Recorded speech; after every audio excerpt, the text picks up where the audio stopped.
तिलकं सत्तत वार्ता विभूषणं अमर कृतु सारणं प्रबुद्ध लोक जीवनं प्रणय प्रमत जाग दीपनं वंदे जीवन जीवनं सत्पुरुषं परम प्रेममय श्री श्री ठाकुर परम आराध्या जगत जननी श्री श्री बड़मा परम पूज्यपा श्री श्री बर्ता परम पूज्यपा श्री श्री आचार्य देव समस्तंकर श्रीपाद पद्मर सदा विनती भरा प्रणाम इष्ट परिवार प्रति प्रत्येकंकर श्रीपाद पद्मर सदा विनती भरा प्रणाम सुंदर दिव्य भव्य सत्संग आमर ओडिशा सत्संग भुवनेश्वर आनुकूल्य रे आमर समस्तंकर अतीव प्रिय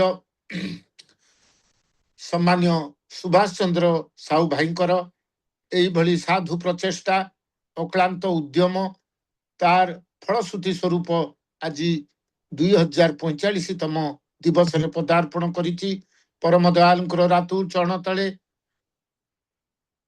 परम पितांकर पाखरे आमर समस्तंकर अतीव प्रिय श्रद्धा भाजन श्रीजुक्त सुभाष चंद्र साहू भाईंकर सर्वांगीन सुख शांति आनंदमय दिव्य इष्टिपूत जीवन प्रार्थना रखुची एवं आज यही सुंदर सत्संगर अवसर रे ऑनलाइन रे जोग देइथिबा समस्त सहप्रति रीति कधर्जु जाजक उद्गाता समस्त को ससम्मान प्रणाम प्रीति जय गुरु निवेदन करुची सत्संगरे जगजुक्त समस्त इष्ट प्राण गुरु भ्रातृमंडली भक्तिमती मातृमंडली साधु सज्जन वर्ग छोट छोट पिला माने समस्त को मोर अंतर भरा प्रीति जय गुरु निवेदन करुची आजिर सत्संगर जो माने भोगदाता सत्संग को आहुरी मधुमंद्रित करिसंती प्रसारित कर देइसंती आगुरु भी तांकर नाम पाठ करथुले हमर श्रद्धा सुभाष भाई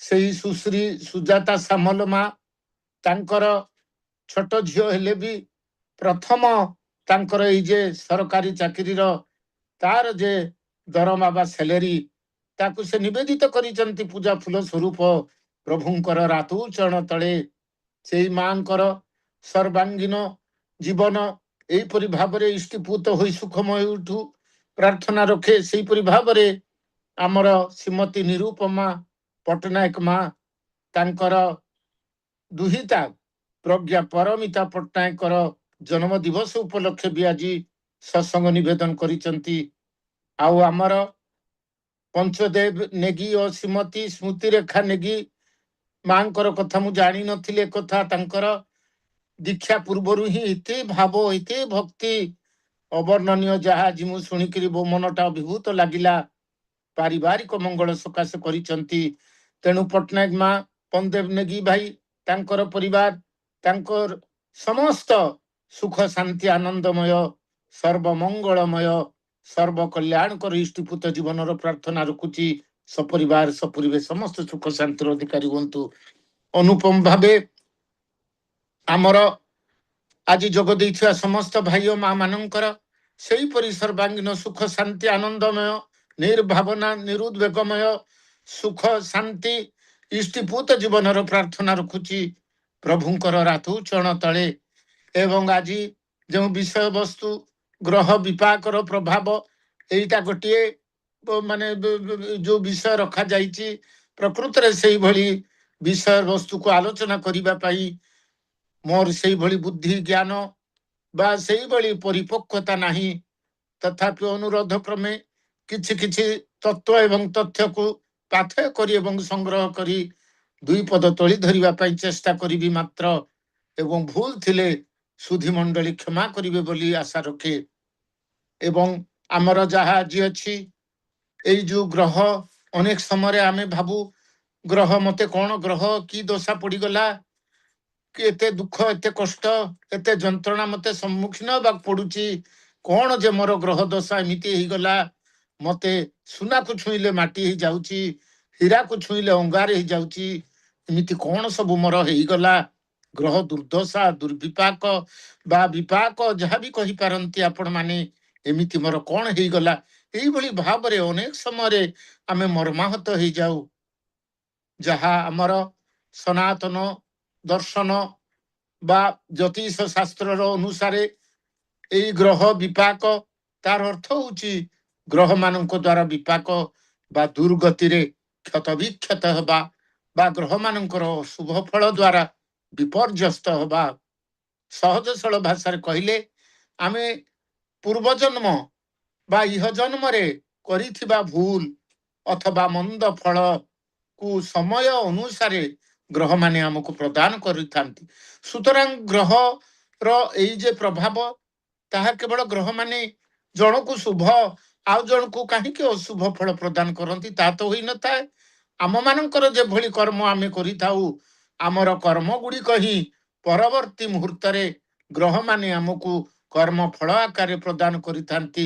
ଆମେମାନେ ଯେତେ ସବୁ କୁକର୍ମ ଅଧର୍ମ ଅନାଚାର ଭ୍ରଷ୍ଟାଚାର ଅନ୍ୟାୟ କରୁ ତାର ଫଳ ସ୍ୱରୂପ ଆମମାନଙ୍କୁ ଗ୍ରହ ଦଶାର ଅନୁସାରେ ଦୁଃଖ କଷ୍ଟ ଯନ୍ତ୍ରଣା ସମ୍ପତ୍ତି କ୍ଷୟ ପରାଜୟ ଆକସ୍ମିକ ମୃତ୍ୟୁ ଇତ୍ୟାଦି ଅନେକ ଗ୍ରହ ବିପାକର ପ୍ରଭାବ ସମ୍ମୁଖୀନ ହେବାକୁ ପଡ଼ିଥାଏ। ସେଥିଲାଗି ପରମ ଦୈବତ ଶ୍ରୀ ଠାକୁର को ପାଖରେ ଯେତେବେଳେ ଭକ୍ତ ପ୍ରଶ୍ନ ପଚାରୁଛନ୍ତି ଯେ ଠାକୁର ଏଇ ଗ୍ରହ ମାନେ କଣ ସତରେ କଣ ଗ୍ରହ ମାନେ ଆମକୁ କିଛି ପ୍ରଭାବ ପକେଇଥାନ୍ତି ସେତେବେଳେ ପରମ ଦୈବତ ଶ୍ରୀ ଠାକୁର କହୁଛନ୍ତି ଆରେ ଗ୍ରହ ମାନେ କଣ କି ଗ୍ରହ ମାନେ କର୍ମର ଭିତର ଦି ଯାହାକୁ ଗ୍ରହଣ କରାଯାଏ। ଆମେ ଯଦି ସୁକର୍ମ କରିବା ପରିବେଶରୁ ଭଲ ଆହରଣ କରିବା ପରିବେଶର ମଙ୍ଗଳ କରିବା ତାହେଲେ ତ ଗ୍ରହ ମାନେ ଶୁଭ ଫଳ ପ୍ରଦାନ କରିବେ। କିନ୍ତୁ ଆମେ ଯଦି ମାନେ ଅନାଚାରୀ ଭ୍ରଷ୍ଟାଚାରୀ ହୋଇ ନିଜେ କ୍ଷୟ ହେବା ସଙ୍ଗେ ସଙ୍ଗେ ପରିବେଶ କ୍ଷୟ କଲେ ଆମର ସେଇ କର୍ମ ଯେତେବେଳେ କୁକର୍ମକୁ ଯେତେବେଳେ ଆମେ ଗ୍ରହଣ କରୁଛେ ସେତେବେଳେ ଗ୍ରହମାନେ ମଧ୍ୟ ଆମର ଅଶୁଭ ବା ପାପ ଗ୍ରହ ରୂପେ ଆମକୁ ଫଳ ପ୍ରଦାନ କରିଥାନ୍ତି। ତେଣୁ ଗ୍ରହମାନେ ସେମାନଙ୍କର ଦଶାର ଭିତରେ ଅନ୍ତର୍ଦଶାର ଭିତରେ ଗ୍ରହ ଚଳନର ଭିତରେ ଆମମାନଙ୍କୁ ତାଙ୍କର ଶୁଭାଶୁଭ ଫଳାଫଳ ପ୍ରଦାନ କରିଥାନ୍ତି। ଏବଂ ଏଇ ଗ୍ରହମାନେ ପରମ ଦୟାଲ ଶ୍ରୀ ଠାକୁର କହୁଛନ୍ତି ଯେ କଣ ଅନୁସୂତି ଗ୍ରନ୍ଥ ଦ୍ୱିତୀୟ ଖଣ୍ଡରେ କହୁଛନ୍ତି যে ধরন ধারণ যেমন তোমার সুয় কুয়ের তালে তালে গ্রহ তোমার তেমন তরই সুয় কুয়ে তেমনি চলে। ମାନେ ତୁମମାନଙ୍କର ଧରଣ ଧାରଣ ତୁମ ଯେପରି ସ୍ୱଭାବ ତୁମମାନଙ୍କର ଯେପରି ପ୍ରକୃତି ତୁମମାନଙ୍କର ଯେପରି ଭାବରେ ତୁମେମାନେ ନିଜକୁ ଗଢି ତୋଳିଛ ଯେପରି ସୁ କରି ବା କୁ କରି ସୁ ମାନେ ଉତ୍ତମ କୁ ମାନେ ମନ୍ଦ ତୁମେ ଯଦି ନିଜକୁ ନିଜର ବ୍ୟକ୍ତିତ୍ୱକୁ ଭଲ ଭାବରେ ବା ମନ୍ଦ ଭାବରେ ଯେପରି ଭାବରେ ତୁମେ ଗଢି ଚାଲିଛ ଗ୍ରହ ତମାର ତେମନ ତରଇ ସୁଅକୁଏ ତେମନି ଚଲେ। ଯେମିତି ଗଢିଛ ଗ୍ରହ ବି ତୁମର ସେଇଭଳି ଭାବରେ ପ୍ରତିଭାତ ହେବେ ବା ତୁମକୁ ଫଳ ପ୍ରଦାନ କରିବେ ବା ଗ୍ରହର ପ୍ରଭାବ ତୁମ ଉପରେ ସେଇପରି ଭାବରେ ପଡିବ। ଅର୍ଥାତ୍ ଆମର ଚିନ୍ତା ବାକ୍ୟ କର୍ମ ସ୍ୱଭାବ ଚାଲିଚଳଣି ସୁ ବା ଉତ୍ତମ ହେଲେ ଆମର ଗ୍ରହ ସ୍ଥିତି ମଙ୍ଗଳପ୍ରଦ ହୋଇ ଶୁଭ ଫଳ ପ୍ରଦାନ କରିବ। କିନ୍ତୁ ଏଗୁଡିକ କୁଚିତ ହୋଇ ପରିବେଶ ନିଜର କ୍ଷତି କଲେ ସେତେବେଳେ ଆମର ଗ୍ରହ ସ୍ଥିତି ମଧ୍ୟ କୁ ଅଶୁଭ ହୋଇ ଅମଙ୍ଗଳ ବା ଗ୍ରହ ବିପାକକୁ ଆମନ୍ତ୍ରଣ କରିଥାଏ। ସୁତରାଂ ଗ୍ରହ ମାନେ ଆମର ସାଧାରଣତଃ ଟୋଟାଲ ଆମେ ସମସ୍ତେ ଜାଣିଛେ ଆମର 9ଟା ଗ୍ରହ ଆଉ ଏଇ ଯୋଉ 9ଟା ଗ୍ରହ ଆମର ରହିଛନ୍ତି ସେଇ 9ଟା ଗ୍ରହ ମଧ୍ୟରୁ ଆମର 7ଟାକୁ ପ୍ରକୃତରେ ଗ୍ରହ ବୋଲି କୁହାଯାଏ ଆଉ 2ଟା ଗ୍ରହକୁ ଛାୟା ଗ୍ରହ ବୋଲି କୁହାଯାଏ। ଯେପରିକି ରବି ସୋମ ମଙ୍ଗଳ ବୁଧ ଗୁରୁ ବା ବୃହସ୍ପତି ଶୁକ୍ର ଏଇ 7ଟା ଗ୍ରହ ହେଲେ ଶୁକ୍ର ଶନି ଏଇ 7ଟା ଗ୍ରହ ହେଲେ ଆମର ପ୍ରକୃତରେ ଗ୍ରହ ଏବଂ ରାହୁ ଓ କେତୁ ଏଗୁଡ଼ିକୁ ଛାୟା ଗ୍ରହ ବୋଲି କୁହାଯାଏ। ଏବଂ ଏଇ ଯୋଉ 7ଟା ଗ୍ରହ କୁହାଗଲା ଏଇ 7ଟା ଗ୍ରହ ଭିତରେ ଆମର ନୈସର୍ଗିକ ଶୁଭ ଗ୍ରହ ଅଛନ୍ତି ନୈସର୍ଗିକ ପାପ ଗ୍ରହ ମଧ୍ୟ ଅଛନ୍ତି ଏବଂ ଆମର ନୈସର୍ଗିକ ଶୁଭ ଗ୍ରହ ଭିତରେ ଆମର ବୃହସ୍ପତି ଶୁକ୍ର ଏବଂ ଚନ୍ଦ୍ର ଚନ୍ଦ୍ର ଯେତେବେଳେ ପୂର୍ଣ୍ଣ ଚନ୍ଦ୍ର ଥାନ୍ତି ସେତେବେଳେ ନୈସର୍ଗିକ ଶୁଭ ଏବଂ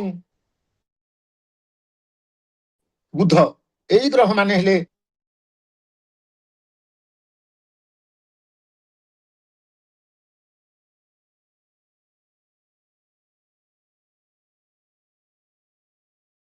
ନୈସର୍ଗିକ ଶୁଭ ଗ୍ରହ ଏବଂ ଯେତର୍ଗିକ ପାପ ଗ୍ରହ ଚନ୍ଦ୍ରକୁ ବି କୁହାଯାଇପାରେ। ତେଣୁ ଏଇଭଳି ଭାବରେ ଗ୍ରହ ମାନେ ଆମର ମାନେ ଏଜୁକେସନ କେମିତି ହବ, ଆମର ପ୍ରଫେସନ କେମିତି ହବ, ଆମର ବାହାଘର କେମିତି ହବ, ଆମର ଦାମ୍ପତ୍ୟ ଜୀବନ କେମିତି ହବ, ଏବଂ ଆମର ଏଇ ଯେ ଶାରୀରିକ ଅବସ୍ଥା କେମିତି ରହିବ, ମାନସିକ ଅବସ୍ଥା କେମିତି ରହିବ, ପରିବାରରେ ପିଲା ଛୁଆ ମାନଙ୍କର ଅବସ୍ଥା କେମିତି ହବ, ଏଇ ସବୁ ଗୁଡ଼ିକ ଗ୍ରହମାନେ ସେମାନଙ୍କର ପ୍ରଭାବ ଆମ ଉପରେ ପକେଇଥାନ୍ତି। ସୁତରାଂ ଜୀବନର ଚଳନାରେ ପ୍ରତିଟି ମୁହୂର୍ତ୍ତରେ ଆମକୁ ସଜାଗ ହେଇ ରହିବାକୁ ପଡ଼ିବ। ତାହେଲେ ଗୋଟିଏ ମନରେ ପ୍ରଶ୍ନ ଆସେ, ତାହେଲେ ଏହି ସଂସାରରେ ଗ୍ରହମାନଙ୍କର ଦ୍ୱାରା କେବଳ ଆମକୁ ପ୍ରଭାବ ପଡୁଛି କି? ତାହେଲେ ଈଶ୍ୱର ଅଛନ୍ତି, ଭଗବାନ ଅଛନ୍ତି, ପରମେଶ୍ୱର ଅଛନ୍ତି, ଭଲ ମନ୍ଦ ଯାହା ବି କାମ କଲେ ଆମକୁ ତ ଈଶ୍ୱର ସବୁବେଳେ ଆମକୁ ଦେଖନ୍ତି। ସାଧାରଣତଃ ଈଶ୍ୱର ଆମକୁ ଫଳ ପ୍ରଦାନ କରନ୍ତି। ଆଉ ଏ ମଝିରେ ଗ୍ରହ ବୋଲି ଜିନିଷଟା ଆସିଲା ବା କେଉଁଠୁ? ଶାସ୍ତ୍ରରେ କୁହାଯାଇଛି ଅବତାରାନ୍ୟନେକାନି ସଜସ୍ୟ ପରମାତ୍ମନଃ ଜୀବାନାଂ କର୍ମ ଫଳୋଦ ଗ୍ରହ ରୂପୀ ଜନାର୍ଦ୍ଦନ। ମାନେ ଏଇ ଯୋଉ ଶେଷରେ କୁହାଗଲା ଗ୍ରହ ରୂପୀ ଜନାର୍ଦ୍ଦନ, এইটা হচ্ছে ବହୁତ ମାନେ ଯାହାକୁ କହନ୍ତି ଇମ୍ପୋର୍ଟାଣ୍ଟ ଜିନିଷ। ଏଇ ଶ୍ଳୋକର ଅର୍ଥ ହଉଛି ଅଜନ୍ମା ଅନନ୍ତ ଅସୀମ ପରମେଶ୍ୱର ବା ଜନାର୍ଦ୍ଦନ ନର ଦେହ ଧାରଣ କରି ବା ସସୀମ ନର ରୂପ ଧାରଣ କରି ଅବତାର ରୂପରେ ଅନେକ ଅବତାର ନେଇ ସଂସାରରେ ଜନ୍ମ ଗ୍ରହଣ କରିଥାନ୍ତି। ଯାହା ଭାଇ ସୁନ୍ଦର ଭାବରେ କୀର୍ତ୍ତନରେ ଆଜି ଗାନ କରୁଥିଲେ, ଯୁଗେ ଯୁଗେ ଭଗବାନ ଧରାତିରେ ଅବତୀର୍ଣ୍ଣ। ଏଇ ଶ୍ଳୋକର ବି ଅର୍ଥ ହଉଛି ତାହା ଯେ ଅନେକ ଅବତାର ନେଇ ଯୁଗେ ଯୁଗେ ସେଇ ପରମେଶ୍ୱର ନର ଦେହ ଧାରଣ କରି ସଂସାରରେ ଜନ୍ମଗ୍ରହଣ କରିଥାନ୍ତି। ସେ ସମସ୍ତ ଜୀବମାନଙ୍କୁ ସେମାନଙ୍କର କର୍ମ ଅନୁସାରେ ଫଳ ସୁଖ ଓ ଦୁଃଖ ପ୍ରଦାନ କରିବା ପାଇଁ ନବଗ୍ରହ ରୂପରେ ବିରାଜମାନ କରିଛନ୍ତି। ଅର୍ଥାତ୍ ସମସ୍ତ ଗ୍ରହ ହେଉଛନ୍ତି ସେହି ଜଗତର ନାଥ ଜନାର୍ଦ୍ଦନଙ୍କର ହିଁ ସ୍ୱରୂପ। ସୁତରାଂ ଆମେ ଯେମିତି ଗୋଟିଏ କମ୍ପ୍ୟୁଟରରେ ଆମେ ଯେମିତି ବିଭିନ୍ନ ରକମର ସିଷ୍ଟମ ରହିଛି ଏବଂ ବିଭିନ୍ନ ସିଷ୍ଟମର କମାଣ୍ଡ ରହିଛି, ଯେ ମାନେ କେଉଁ କମାଣ୍ଡ କି କାମ କରେ, ଠିକ ସେହିପରି ଭାବରେ ଏଇ ପରମେଶ୍ୱରଙ୍କର ଏ ସୃଷ୍ଟିର ବିଧାନରେ ବି ଏଇ ଗ୍ରହମାନେ ସେଇଭଳି ଭାବରେ ସଜ୍ଜିତ ହେଇକରି ଅଛନ୍ତି। କମାଣ୍ଡ ପରି ଆମେ କିଏ କିପରି କି କାମ କରୁଛେ, କଣ କରୁଛେ, ଆମର କର୍ମ କଣ, ଆମର ମନୋଭାବ କଣ, ଆମର ଚାଲିଚଳଣି କଣ, ଆମର ଚରିତ୍ର ବ୍ୟକ୍ତିତ୍ୱ କଣ, ଏଗୁଡ଼ିକ ସବୁଗୁଡ଼ିକ ସେ ଯେତେବେଳେ ରିଫ୍ଲେକ୍ଟେଡ ହଉଛି ସେଇ ଅନୁସାରେ ଗ୍ରହମାନେ ସଜ୍ଜିତ ହେଇ ଯୋଉ ଗ୍ରହମାନେ ଅଛନ୍ତି ସେଇ ଗ୍ରହମାନେ ଆମକୁ ସେଇଭଳି ଭାବରେ ଆମକୁ ଫଳ ପ୍ରଦାନ କରିଥାନ୍ତି, ଶୁଭ ଫଳ ବା ଅଶୁଭ ଫଳ ପ୍ରଦାନ କରିଥାନ୍ତି।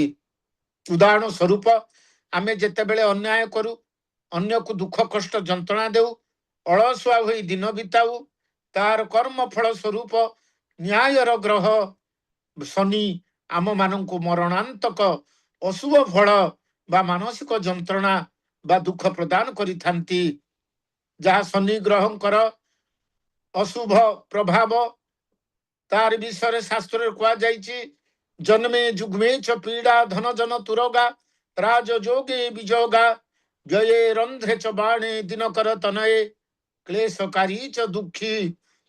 ଯେତେବେଳେ ଶନି ଗ୍ରହ ତାଙ୍କର ଅଶୁଭ ବା ପାପ ଭାବ ବା ନିଚ ଭାବରେ ବା ଶତ୍ରୁ ଦ୍ୱାରା ଦୃଷ୍ଟ ହେଇକରି ଥାନ୍ତି, ସେତିକି ବେଳେ ଆଶାତୀତ ପୀଡ଼ା ଦେଇଥାନ୍ତି, ଶାରୀରିକ ପୀଡ଼ା ମାନସିକ ପୀଡ଼ା ଦେଇଥାନ୍ତି। ମଣିଷର ଧନ କ୍ଷୟ ହେଇଯାଏ, ମଣିଷର ପରିବାର ପରିଜନ ମାନେ ବି ନଷ୍ଟ ଭ୍ରଷ୍ଟ ହୋଇଯାଆନ୍ତି, ତାର ଧନ ସମ୍ପତ୍ତି ତାର ସବୁ କିଛି ନଷ୍ଟ ହେଇଯାଏ ଏବଂ এইଭଳି ଭାବରେ ଅତ୍ୟନ୍ତ କ୍ଲେଶପ୍ରଦ ବା ଦୁଃଖୀ କରେଇ ଦେଇଥାନ୍ତି। ମାନେ very very mental stress and tension Shani ଗ୍ରହଙ୍କ ଦ୍ୱାରା ମିଳିଥାଏ, ଯାହାକି ଆମେ ଗୋଟେ ଉଦାହରଣ ସ୍ୱରୂପ ଆମେରିକାର 16ତମ ରାଷ୍ଟ୍ରପତି ଆବ୍ରାହମ ଲିଙ୍କନ, ତାଙ୍କର ଆବ୍ରାହମ ଲିଙ୍କନ ତାଙ୍କ ଜୀବନରେ ଏତେ ଦୁଃଖ ପାଇଥିଲେ, ତାଙ୍କର ବାର ବାର ଇଲେକ୍ସନରେ ଛିଡ଼ା ହେଇ ହାରିଗଲେ, ତାଙ୍କର ଘର ଦ୍ୱାର ସମ୍ପତ୍ତି ବିକ୍ରି ହେଇଗଲା, ତାଙ୍କ ସ୍ତ୍ରୀଙ୍କର ଅକାଳ ମୃତ୍ୟୁ ହେଇଗଲା, ତାଙ୍କର ପରିବାର ପରିଜନ ମାନେ ସେମାନେ ବି ଅନେକ ପୁଅ ଝିଅ ତାଙ୍କର ମୃତ୍ୟୁ ବରଣ କଲେ। ଶନି ଯେତେବେଳେ ଦୁର୍ବଳ ଅବସ୍ଥାରେ ଥିଲେ, ପରବର୍ତ୍ତୀ ମୁହୂର୍ତ୍ତରେ ସେଇ ଶନି ମହାଗ୍ରହଙ୍କର ଚଳନରେ ସବଳ ଅବସ୍ଥାକୁ ଆସିବା ପରେ ଶନି ଗ୍ରହ ଏପରି ଏକ ଗ୍ରହ ମଣିଷ କୁ ମାନେ ଛୋଟରୁ ହଠାତ୍ ମାନେ ତୃଣମୂଳ ସ୍ତରରୁ ହଠାତ୍ ହାଇ ଲେଭେଲକୁ ରାଇଜ କରି ଦିଅନ୍ତି ଏବଂ ତାଙ୍କର ଏଇପରି ଭାବରେ ରାଇଜ ହେଇଗଲା। ସେ ଆମେରିକାର ରାଷ୍ଟ୍ରପତି ହେଲେ ଏବଂ ଚିରବରେଣ୍ୟ ଅମର ହେଇଗଲେ।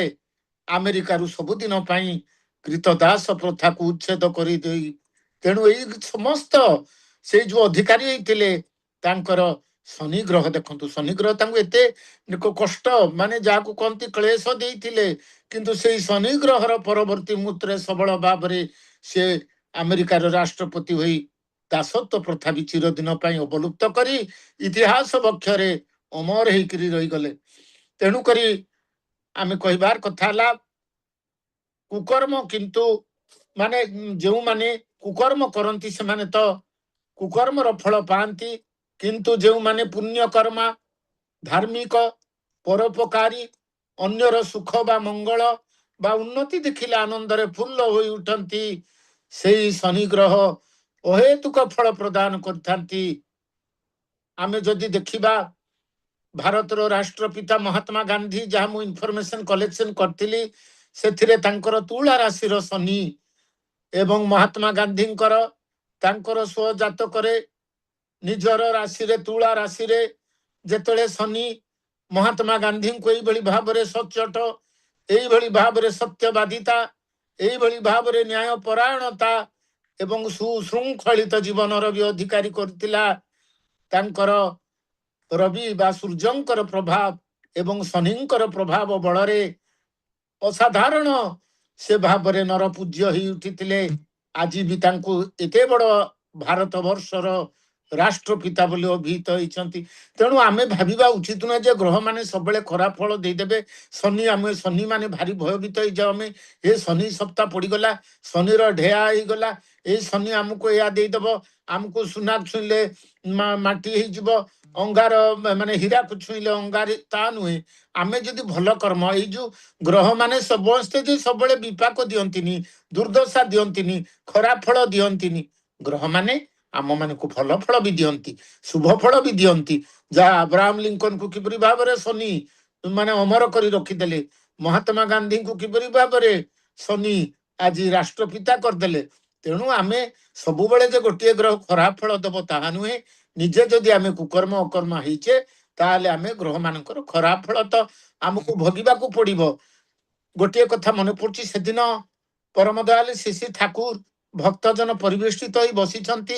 ଏହି ସମୟରେ ହଠାତ୍ ଜଣେ ଆସିଛନ୍ତି, ଦୂରରୁ ଜଣେ ଗୁରୁ ଭାଇ ଆସିଛନ୍ତି ଏବଂ ସେ ଅତ୍ୟନ୍ତ ଦୁଃଖିତ ମନରେ କହୁଛନ୍ତି, ଠାକୁର ମୋର ପିଲା ଅଳ୍ପ ଆୟୁଷ ବୋଲି ସମସ୍ତେ କହୁଛନ୍ତି ଏବଂ ଗୁରୁ କିଙ୍କର ପାଣ୍ଡେଦା ଆଶ୍ରମର ଜ୍ୟୋତିଷକାରକ ସିଏ ବି ଆସି ଶ୍ରୀ ଠାକୁରଙ୍କୁ ଅତ୍ୟନ୍ତ ନିରାଶ ମନରେ କହୁଛନ୍ତି, ଠାକୁର ଏଇ ଯେ ଦାଦାଙ୍କର ଏଇ ଯେ ପୁଅଟା ଅଳ୍ପାୟୁଷ ହେଇଯାଇଛି, ତାର ଯେ ରାହୁ ଏପରି ଭାବରେ ପାପଗ୍ରସ୍ତ ଅବସ୍ଥାରେ ଅଛନ୍ତି, ପିଲାଟି ଶିରଚ୍ଛେଦ ହେଇକରି ତାର ମୃତ୍ୟୁ ହେବ ହେବ, ଏ କଥା ସ୍ଥିର ନିଶ୍ଚୟ। ସେତେବେଳେ ପରମ ଦୟାଲ ଶ୍ରୀ ଠାକୁରଙ୍କୁ, ଆରେ କାହିଁ କୋଷ୍ଠୀଟା ତ ଟିକେ ଦେଖି କଣ ସବୁ ଅଛି ସେଥିରେ। ପରମ ଦୟାଲ ଶ୍ରୀ ଠାକୁର ଯେତେବେଳେ ସେ ପିଲାଟିର କୋଷ୍ଠୀଟାକୁ ଦେଖୁଛନ୍ତି, ଦେଖି ଦେଖି କହୁଛନ୍ତି, ଆରେ ଏଇ ତ ଜାତକରେ ୟାର ତୁଳା ରାଶିରେ ଶନି ଅଛନ୍ତି, ଶନି ତ ତୁଙ୍ଗ ହେଇକରି ଅଛନ୍ତି, ତୁଙ୍ଗି ଅଛନ୍ତି, ତୁଙ୍ଗି ମାନେ ଏକ୍ସାଲ୍ଟେଡ, ଉଚ୍ଚରେ ଅଛନ୍ତି। ତାହେଲେ କଣ କହ ତ, ଖନା ବଚନରେ କଣ କୁହାଯାଇଛି? ଶନି ଗ୍ରହଙ୍କର ଶୁଭ ଫଳ ମାନେ କଣ, ତୁଳାରେ ଶନି ଥିଲେ କଣ କୁହାଯାଇଛି କହିଲ? ସେତେବେଳେ ଜଣେ ଭକ୍ତ ଖନା ବଚନ ଦେଖିକିରି ଶନିଙ୍କର ତୁଳା ରାଶିରେ ଥିଲେ ସେ ଯେ କି ସୁଫଳ ପ୍ରଦାନ କରିବେ, ସୁନ୍ଦର ଭାବରେ ସେଇ କଥାଟା ମାନେ ଗାନ କରୁଛନ୍ତି। ସମୟର ସ୍ୱଳ୍ପତା ଦୃଷ୍ଟିରୁ ଏତେ ସବୁ ମୁଁ ଆଉ ମାନେ କହିପାରୁନି ଯେ ଗୋଟିଏ ପଦ, ତୁଳାରେ ଶନି ମହାଯୋଗ ରାଜାର ସମାନ କରେଇ ଭୋଗ, ଏବଂ ଶେଷର ତାର ପଙ୍କ୍ତିଟା ହେଲା ବହୁତ ବଡ଼, ଏଇ ଯୋଉ ଅଛି ତାର ପ୍ରବଚନରେ, ଖନା ବଚନରେ। ତେଣୁକରି ଶେଷରେ ଏଇ ଯେ ରହିଛି ଯେ ମାନେ ଦୁଧ ଭାତ କାକୁଡି ଖାଏ, 100 ବର୍ଷ ଖେଳି ବୁଲୁଥାଏ, ଏଇ ଖନା ବଚନର ଶେଷ ପଙ୍କ୍ତିଟି ଯେ ଦୁଧ ଭାତ କାକୁଡି ଖାଏ, 100 ବର୍ଷ ଖେଳି ବୁଲୁଥାଏ, ସୁତରାଂ ଶତାୟୁର ସେ ଅଧିକାରୀ ହୁଏ। କହୁଛନ୍ତି ଠାକୁର କିଏ କହିଲା ଆର ଶିରଚ୍ଛେଦ ଯୋଗ ଅଛି, ଆର ତ ଶତାୟୁ ଯୋଗ ଅଛି। ପିଲାଟି ତ 100 ବର୍ଷ କି ଆଶ୍ଚର୍ଯ୍ୟ ପ୍ରକୃତରେ ପରମ ଦୈବତ ଶ୍ରୀ ଠାକୁର ଦେଖନ୍ତୁ କେତେ ମାତ୍ରାରେ ସେ ଭକ୍ତ ମାନଙ୍କୁ ଫୁଲ୍ଲ କରିଦିଅନ୍ତି, ନନ୍ଦିତ କରିଦିଅନ୍ତି। ନିରାଶା ତାଙ୍କ ପାଖରେ ନାହିଁ। ସମସ୍ତ ଆନନ୍ଦ ଆଶା ଆକାଂକ୍ଷାର ଫଳକୁ ନେଇ ସେ ପରମ ଦୟାଳୁ ଶ୍ରୀ ଠାକୁର ଆଜି ଆସିଛନ୍ତି। ଭକ୍ତ ଯୋଉମାନେ ସେଇ ଭକ୍ତ ମାନେ ଥିଲେ ଆନନ୍ଦରେ ଫୁଲ୍ଲ ହେଇ ଉଠିଲେ। ସେଇ ଯୋଉ ଆଗନ୍ତିକ ଗୁରୁ ଭାଇ ତାଙ୍କର ଏଇଭଳି ଭାବରେ ପୁଅଟା 100 ବର୍ଷ ବଞ୍ଚିବ ବୋଲି ଯେତେବେଳେ ପରମ ଦୟାଳ ଶ୍ରୀ ଠାକୁର କହିଲେ, ଆନନ୍ଦରେ ସେ ବି ଫୁଲ୍ଲ ହେଇ ମାନେ ତାଙ୍କର ଗଦଗଦ ହେଇ ଉଠିଲେ। ତେଣୁ କହିବାର କଥା ହେଲା ଯେ ଗ୍ରହ ମାନେ ତ ଶନି ଏତେ ଆମେ ଭୟଭୀତ ହଉଛେ, ତାହେଲେ ସେ କେମିତି 100 ବର୍ଷ ପ୍ରଦାନ କଲେ? ଶନି ମଣିଷର ଆୟୁଷକୁ ବି ବହୁତ ବଢେଇ ତଳନ୍ତି ବୋଲି ଶାସ୍ତ୍ରରେ କୁହାଯାଇଛି, ଜ୍ୟୋତିଷ ଶାସ୍ତ୍ରରେ। ତେଣୁ ଆମର ଉପରେ ଡିପେଣ୍ଡ କରୁଛି, ଆମ ଉପରେ ନିର୍ଭର କରୁଛି କେତେ କିଭଳି ଭାବରେ ଜୀବନ ଚଳନାକୁ ଆମେ ଚଳେଇ ପାରୁଛେ, ସତ୍ ବା ଅସତ୍ ଭାବରେ। ଯେତେବେଳେ ଜଣେ ବ୍ୟକ୍ତି ସବୁ କିଛି ଠିକ ଠିକ କରୁଥାଏ କିନ୍ତୁ ହଠାତ୍ ପରିସ୍ଥିତି ତାର ବିପକ୍ଷରେ ଯାଏ, ସେତେବେଳେ ତାକୁ ଗ୍ରହ ବିପାକ ବା ଭାଗ୍ୟର ବିଡ଼ମ୍ବନା ବା ଦୁର୍ଭାଗ୍ୟ ବୋଲି କୁହାଯାଏ। ଉଦାହରଣ ସ୍ୱରୂପ ରାଜା ହରିଶ୍ଚନ୍ଦ୍ର ଜଣେ ସତ୍ୟବାଦୀ ପ୍ରଜାବତ୍ସଳ ରାଜା ହୋଇ ମଧ୍ୟ ନିଜର ରାଜ୍ୟ ହରେଇବାକୁ ପଡ଼ିଲା। ଶ୍ମଶାନରେ ଜଗୁଆଳି କାମ କରିବାକୁ ହେଲା ଏବଂ ଶେଷରେ ନିଜର ସ୍ତ୍ରୀ ଓ ମୃତପୁତ୍ରକୁ ମଧ୍ୟ ଚିହ୍ନି ନ ପାରିବା ଭଳି ପରିସ୍ଥିତି ସୃଷ୍ଟି ହେଲା। ପୁରାଣରେ ଏହାକୁ ଏକ ବଡ଼ ଗ୍ରହ ବିପାକ ବୋଲି କୁହାଯାଇଛି। ମହାଭାରତର ଗାଥା ଅନୁସାରେ ପାଣ୍ଡବ ମାନଙ୍କୁ ବନବାସରେ ନିର୍ଯାତନା ସହିବାକୁ ପଡିଥିଲା। ଏଡେ ବଡ଼ ଧର୍ମରାଜ ଯୁଧିଷ୍ଠିର ସମ୍ରାଟ, ସେ ଅଶ୍ୱମେଧ ଯଜ୍ଞ କରି ସମ୍ରାଟ ହେଇଯାଇଥିଲେ ଯୁଧିଷ୍ଠିର, କିନ୍ତୁ ପରବର୍ତ୍ତୀ ମୁହୂର୍ତ୍ତରେ ତାଙ୍କର ପତ୍ନୀ ଏବଂ ଭାଇମାନଙ୍କୁ ସବୁ କିଛି ହରେଇ ବନବାସ ଏବଂ ପରେ ମତ୍ସ୍ୟ ଦେଶର ରାଜା ବିରାଟଙ୍କର ପ୍ରାସାଦରେ ଛଦ୍ମ ବେଶରେ ଚାକର ଭଳି ବି ରହିବାକୁ ପଡିଥିଲା। ଏହା କେବଳ ସମୟ ଓ ଗ୍ରହର ବିପାକର ପ୍ରଭାବ ହିଁ ଥିଲା। ଦୈନନ୍ଦିନ ଜୀବନରେ ଆମେ ଅନେକ ଗ୍ରହ ବିପାକର ସାମ୍ନା କରିଥାଉ। ଉଦାହରଣ ସ୍ୱରୂପ ଅନେକ ପରିଶ୍ରମ କରିବା ସତ୍ତ୍ୱେ ବି ବିଫଳତାର ସାମ୍ନା କରିବାକୁ ପଡିଥାଏ। ଜଣେ ଛାତ୍ର ବା ଛାତ୍ରୀ ବହୁତ ପରିଶ୍ରମ କରିଛି, ଭଲ ପ୍ରସ୍ତୁତ କରିଛି, କିନ୍ତୁ ପରୀକ୍ଷା ବା ଏକ୍ଜାମ ଦେବାକୁ ଯିବା ସମୟରେ ଠିକ ବାଟରେ ତାର ଆକ୍ସିଡେଣ୍ଟ ହେଇଗଲା କିମ୍ବା ସ୍ୱାସ୍ଥ୍ୟ ଖରାପ ହେଇଗଲା ବା ରାସ୍ତାରେ ଟ୍ରାଫିକ ଜାମ ଯୋଗୁଁ ପରୀକ୍ଷା ଦେଇ ପାରିଲାନି। ଯାହା ଆମର ଏଇ ଗଲା ଜୁନ 21 ତାରିଖରେ ମେଡିକାଲର ନିଟ୍ ଏକ୍ଜାମିନେସନ ଦ୍ୱିତୀୟ ଥର ଯେତେବେଳେ ନିଟ୍ ଏକ୍ଜାମିନେସନ ହେଇଥିଲା ବେଙ୍ଗଲୋରରେ, ମାନେ ଗୋଟିଏ ରାଜନୈତିକ ଦଳର ର୍ୟାଲି ଜନିତ ରାସ୍ତା ଜାମ ଯୋଗୁଁ ଅନେକ ଛାତ୍ରଛାତ୍ରୀ ପରୀକ୍ଷା ଦେଇ ପାରିନଥିଲେ। କି ଦୁଃଖଦାୟକ ଘଟଣା ଦେଖନ୍ତୁ। ମାନେ ଏଇଟା ଗ୍ରହ ବିପାକର ପ୍ରଭାବ ନୁହେଁ ତ ଆଉ କଣ? ଏଠାରେ ଛାତ୍ରଛାତ୍ରୀ ମାନଙ୍କର ତ କୌଣସି ଦୋଷ ନାହିଁ, କିନ୍ତୁ ଗ୍ରହ ବିପାକର ସାମ୍ନା କରିବାକୁ ହେଇଥିଲା। ବେଳେ ବେଳେ ବ୍ୟବସାୟରେ ଅଚାନକ କ୍ଷତି ହେଇଯାଏ। ଜଣେ ବ୍ୟକ୍ତି ସବୁ ନିୟମ ମାନି ସାଧୁତାର ସହିତ ବ୍ୟବସାୟ କରୁଛନ୍ତି, କିନ୍ତୁ ହଠାତ୍ ଅଚାନକ ସର୍ଟ ସାର୍କିଟ ଯୋଗୁଁ ଦୋକାନରେ ନିଆଁ ଲାଗି ସବୁ ନଷ୍ଟ ଭ୍ରଷ୍ଟ ହେଇଗଲା, କିମ୍ବା କୌଣସି ବଡ଼ ପ୍ରାକୃତିକ ବିପର୍ଯ୍ୟୟ ବା ନ୍ୟାଚୁରାଲ ଡିଜାଷ୍ଟର ଯେପରିକି ବାତ୍ୟା, ବନ୍ୟା ଇତ୍ୟାଦି ଯୋଗୁଁ ସବୁ ନଷ୍ଟ ହେଇଗଲା। ଏହିପରି ଅନେକ ଗ୍ରହ ନିଗ୍ରହର ସମ୍ମୁଖୀନ ହେବାକୁ ପଡିଥାଏ। ମଣିଷର ଯେତେବେଳେ ଗ୍ରହ ବିପାକ ଆସେ ସେତେବେଳେ ବୁଦ୍ଧିଆ ଲୋକ ମଧ୍ୟ ଭୁଲ ନିଷ୍ପତ୍ତି ନେଇ ବସେ। ପାପ ଗ୍ରହର ପ୍ରଭାବରେ ମଣିଷ ବୁଦ୍ଧି ବଣା ହୋଇଯାଏ, ଯାହାକୁ କି କୁହାଯାଏ ବିନାଶ କାଳେ ବିପରୀତ ବୁଦ୍ଧି। ବିନାଶ ସମୟ, ନଷ୍ଟ ସମୟ ବା ସମୟ ଠିକ ନଥିଲା ବେଳେ ମଣିଷ ବୁଦ୍ଧି ବଣା ହୋଇ ବିପରୀତ ବୁଦ୍ଧି ବା ନେଗେଟିଭ ମେଣ୍ଟାଲିଟିର ବି ଅଧିକାରୀ ହେଇଯାଏ। ଜ୍ୟୋତିଷ ଶାସ୍ତ୍ର ଅନୁଯାୟୀ ପ୍ରତ୍ୟେକ ଗ୍ରହଙ୍କର ଏକ ନିର୍ଦ୍ଦିଷ୍ଟ ସ୍ୱଭାବ ଏବଂ ଶକ୍ତି ଥାଏ। ଯେତେବେଳେ କୌଣସି ଗ୍ରହ ଜନ୍ମ କୁଣ୍ଡଳୀରେ ଅଶୁଭ ବା ପାପ ଗ୍ରହ ଦ୍ୱାରା ଦୁଷ୍ଟ କିମ୍ବା ନିଚ ସ୍ଥାନରେ ଥାନ୍ତି, ସେତେବେଳେ ସେମାନଙ୍କର ଦଶା ବା ଅନ୍ତର୍ଦଶା ସମୟରେ ବ୍ୟକ୍ତିକୁ ଭିନ୍ନ ଭିନ୍ନ ପ୍ରକାରର ଗ୍ରହ ବିପାକ ବା ଗ୍ରହ କଷ୍ଟ ବା ଦୁର୍ଦଶାର ସମ୍ମୁଖୀନ ହେବାକୁ ପଡିଥାଏ। ତାହେଲେ କେଉଁ ଗ୍ରହ କେଉଁ ପ୍ରକାରର ସଙ୍କଟ ଦେଇଥାନ୍ତି, କେଉଁ ଗ୍ରହ କେଉଁ ପ୍ରକାରର ପ୍ରଭାବ ପକେଇଥାନ୍ତି, ଯଦି ଆମେ ଯଦି ଦେଖିବା ତାହେଲେ ଅନେକ ପ୍ରଥମରେ ଯୋଉ ଆଲୋଚନା କରାଯାଉଥିଲା ଆମେ ମାନେ ଭୟଭୀତ ହେଇଯାଉ ଶନି ଗ୍ରହ ଶନି ଦଶା ଶନି ଅନ୍ତର୍ଦଶା ଶନି ସାଢେ ସାଥୀ ଇତ୍ୟାଦି ଅନେକ ଶନି ଗ୍ରହକୁ ଡରିଯାଉ। ତାହେଲେ ଦେଖିବା ଶନି ଗ୍ରହଙ୍କର କଣ ପ୍ରଭାବ ରହିଛି।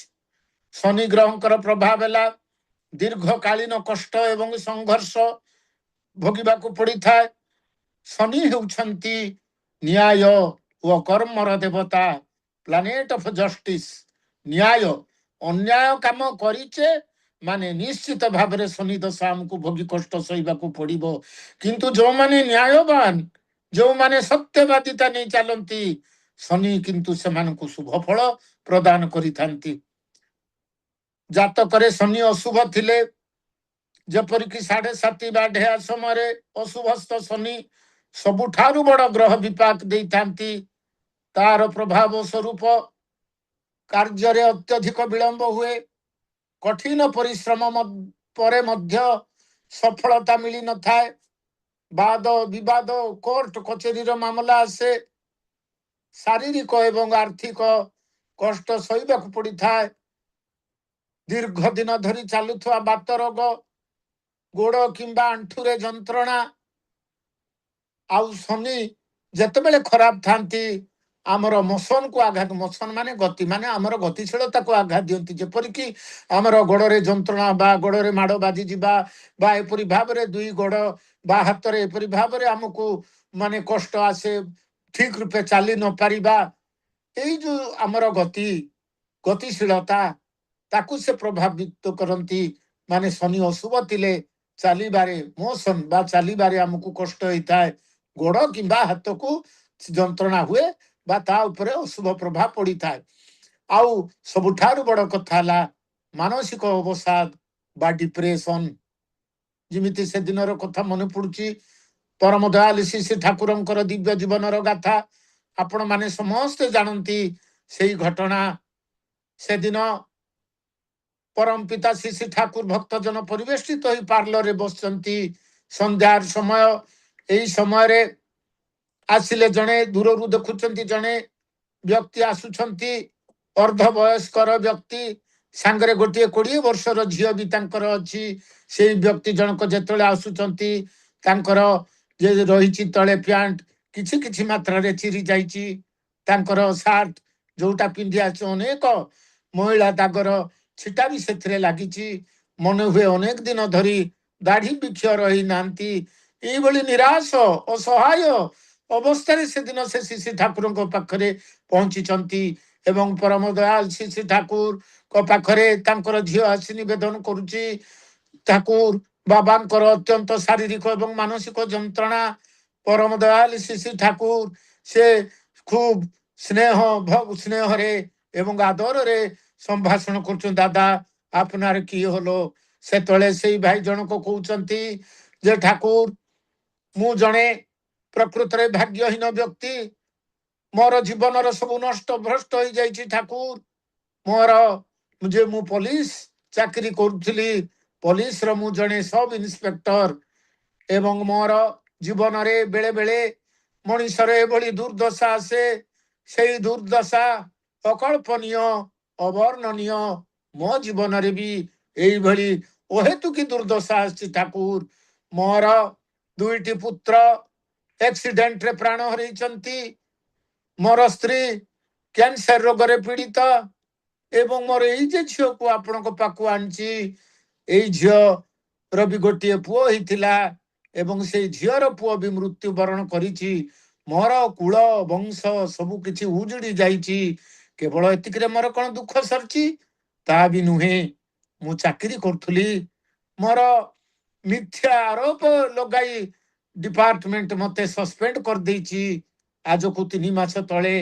ଏବଂ ସସ୍ପେଣ୍ଡ ହେଲା ପରେ ବି ତାର ସବସିଷ୍ଟେନ୍ସ ଆଲାଉନ୍ସ ବା ସସ୍ପେଣ୍ଡ ହେଲା ପରେ ଯାହା କିଛି ଖର୍ଚ୍ଚ ଅଧା ପଇସା ଦିଆଯାଏ ସେଇ ପଇସା ବି ପାଇନି। ବାର ବାର ଡିପାର୍ଟମେଣ୍ଟକୁ ଯାଉଛି, ପଇସା ବି ନାହିଁ ପାଖରେ। ଫୁଟେ 20ଟିଏ ନାହିଁ ଠାକୁର, ଟଙ୍କାଟିଏ ନେମୁ। କି ଦୁଃଖ କଷ୍ଟ କି ଯନ୍ତ୍ରଣା। ସେତେବେଳେ ଶିଶି ଠାକୁର କହୁଛନ୍ତି, ଦେଖନ୍ତୁ ଠାକୁର ଶିଶି ଠାକୁର ସେତେବେଳେ ସ୍ଥିର ଅବସ୍ଥା କହୁଛନ୍ତି ଯେ ଦାଦା ଆପଣ मोर जहाँ मन हुए मते गोटे लुहार आलमारी दे पारिबे ए जो सुनारी माने जो ज्वेलर माने से माने रखती बड़ निदा हो आलमारी 18 इंचा चौड़ हो एवं यही भाव में लुहार आलमारी टे मत जदि दियंते निदा लुहार आलमारी खूब भल होता से दुलाल नंदीदा से आश्चर्य जाऊँ श्री ठाकुर पागल हो गले ना कौन तांकर तो आश्रम आसवाक इच्छा नथिला तांको झील को विरक्त ही कहते ये तू कौन मत आश्रम नहीं कि आसचु मोर जीवन मान मोर जीवन नष्ट भ्रष्ट मोर कूल घर संसार कूल उजुड़ी जाइए से क्षेत्र में ठाकुर मागुंट कौन ना आलमारी दरकार से विरक्त होकर जो बाहर को चली जाऊँगी माने गज गज होकर बाहर को चली जाऊँगी चा दुकान पाखापाखि है बेलू झील कौची जे बाबा सबू तो नष्ट है घरे अच्छी कौन कि तमें जदि कौच कूल गला वंश गला सब वंश बुड़ी गला सब किसी जदि गला गला तो गला ठाकुर जदि प्रकृत रे स्वयं परम पिता से जो आलमारी टे मागुंट पाखरे जदि पैसा नहीं ताले धार उधार कर दियो भल एवं यही कथाटी मन को पाई 2 सप्ताह पर से गोटे सुंदर माने निदा लुहा आलमारी आनिकरी श्री ठाकुर जमिति कही सेमिति कि आलमारी आनी श्री ठाकुर को देइचंती निवेदन करिचंती एवं चली जाइचंती एई घटनार 2 मास परे हठा देखा जाए आसुचंती से मध्य वयस्क भद्र व्यक्ति पुलिस रो पोशाक पिंधिचंती कड़ा मुंड दिया आयरन सुंदर पोशाक पिंधिकरी आसीचंती मुखमंडल प्रफुल्लित एवं परम दयालु श्री ठाकुर प्रणाम करी कहउचंती ठाकुर आपणकर दयारे मोर जीवनर जहा जहा किछि अघटना होइतिला मोर जीवनर जहा जहा किछि ग्रह विपाकर अशुभ फल फलिथिला ताहा विदूरित हो जाइछि सूर्य जेते बेले उदित हुअंती मनीषर अमा अंधकार जेते सबु निबिड़ अंधकार थिले भी जेपरिक निमिषक मध्य विदूरित हो जाए मोर जीवनटा आज से भाव में आलोकित हो जाइछि देदीप्यमान हो जाइछि ठाकुर मोर आपण पाखरे तल दिने जहा कहूली जे मोर चाकरी रु सस्पेंड हो जाइछि पैसा फुटा कौड़ी टे नहीं बोली किंतु मु चाकरी रे रिइंस्टेटेड हो जाइछि एवं मिथ्या आरोपर जेते बेले इंक्वारी हैला इंक्वारी रे मु निर्देश भाव में मु खलास पाई ही गली मोर जे स्त्री को कैंसर रोग होइतिला किछि खाई पी पार नथुला धीरे धीरे आरोग्य होबा आरंभ कलानी से खाइबा पीबा भी आरंभ कलानी ठाकुर एवं मोर ए जे झियो तार जे पुओटा अल्प दिन तले मृत्युवरण करथिला झियोटी पुनः अंतः सत्वा बा प्रेग्नेंट हेइची तेणु करी मोर जीवनर जहा किछि सुख शांति आनंद पुनः फेरी आसुची ठाकुर फेरी आसुची ठाकुर सेतले परम दयालु श्री ठाकुर आनंदर अधीर हो जाइकरी तांको आलिंगन करछन कहउछन दादा 2-3 दिन रही जांतु आश्रम रे रही जांतु आनंद बजार प्रसाद सेवन करी जांतु आनंद रे दुलाल नंदीदा रही भी जाइचंती आश्रम रो ज्योतिष्कारक दुलाल नंदीदांकर जातक को जेते बेले पर्यवेक्षण करूचंती सेठारे देखुचंती तांकर शनि अति मात्रा रे कोप दृष्टि अशुभ पाप भाव रे अछंती शनि केवल शनि नुहे राहु और मंगलंकर भी अशुभ दृष्टि ता भितर रही एवं सेते बेले जे आश्रम ज्योतिष्कार भी तांकर 2 आखिरु आनंदर अश्रु बही जाउची कारण श्री ठाकुर दुलाल नंदीदा को देखिए मात्र कहीं लुहार आलमारी मागिले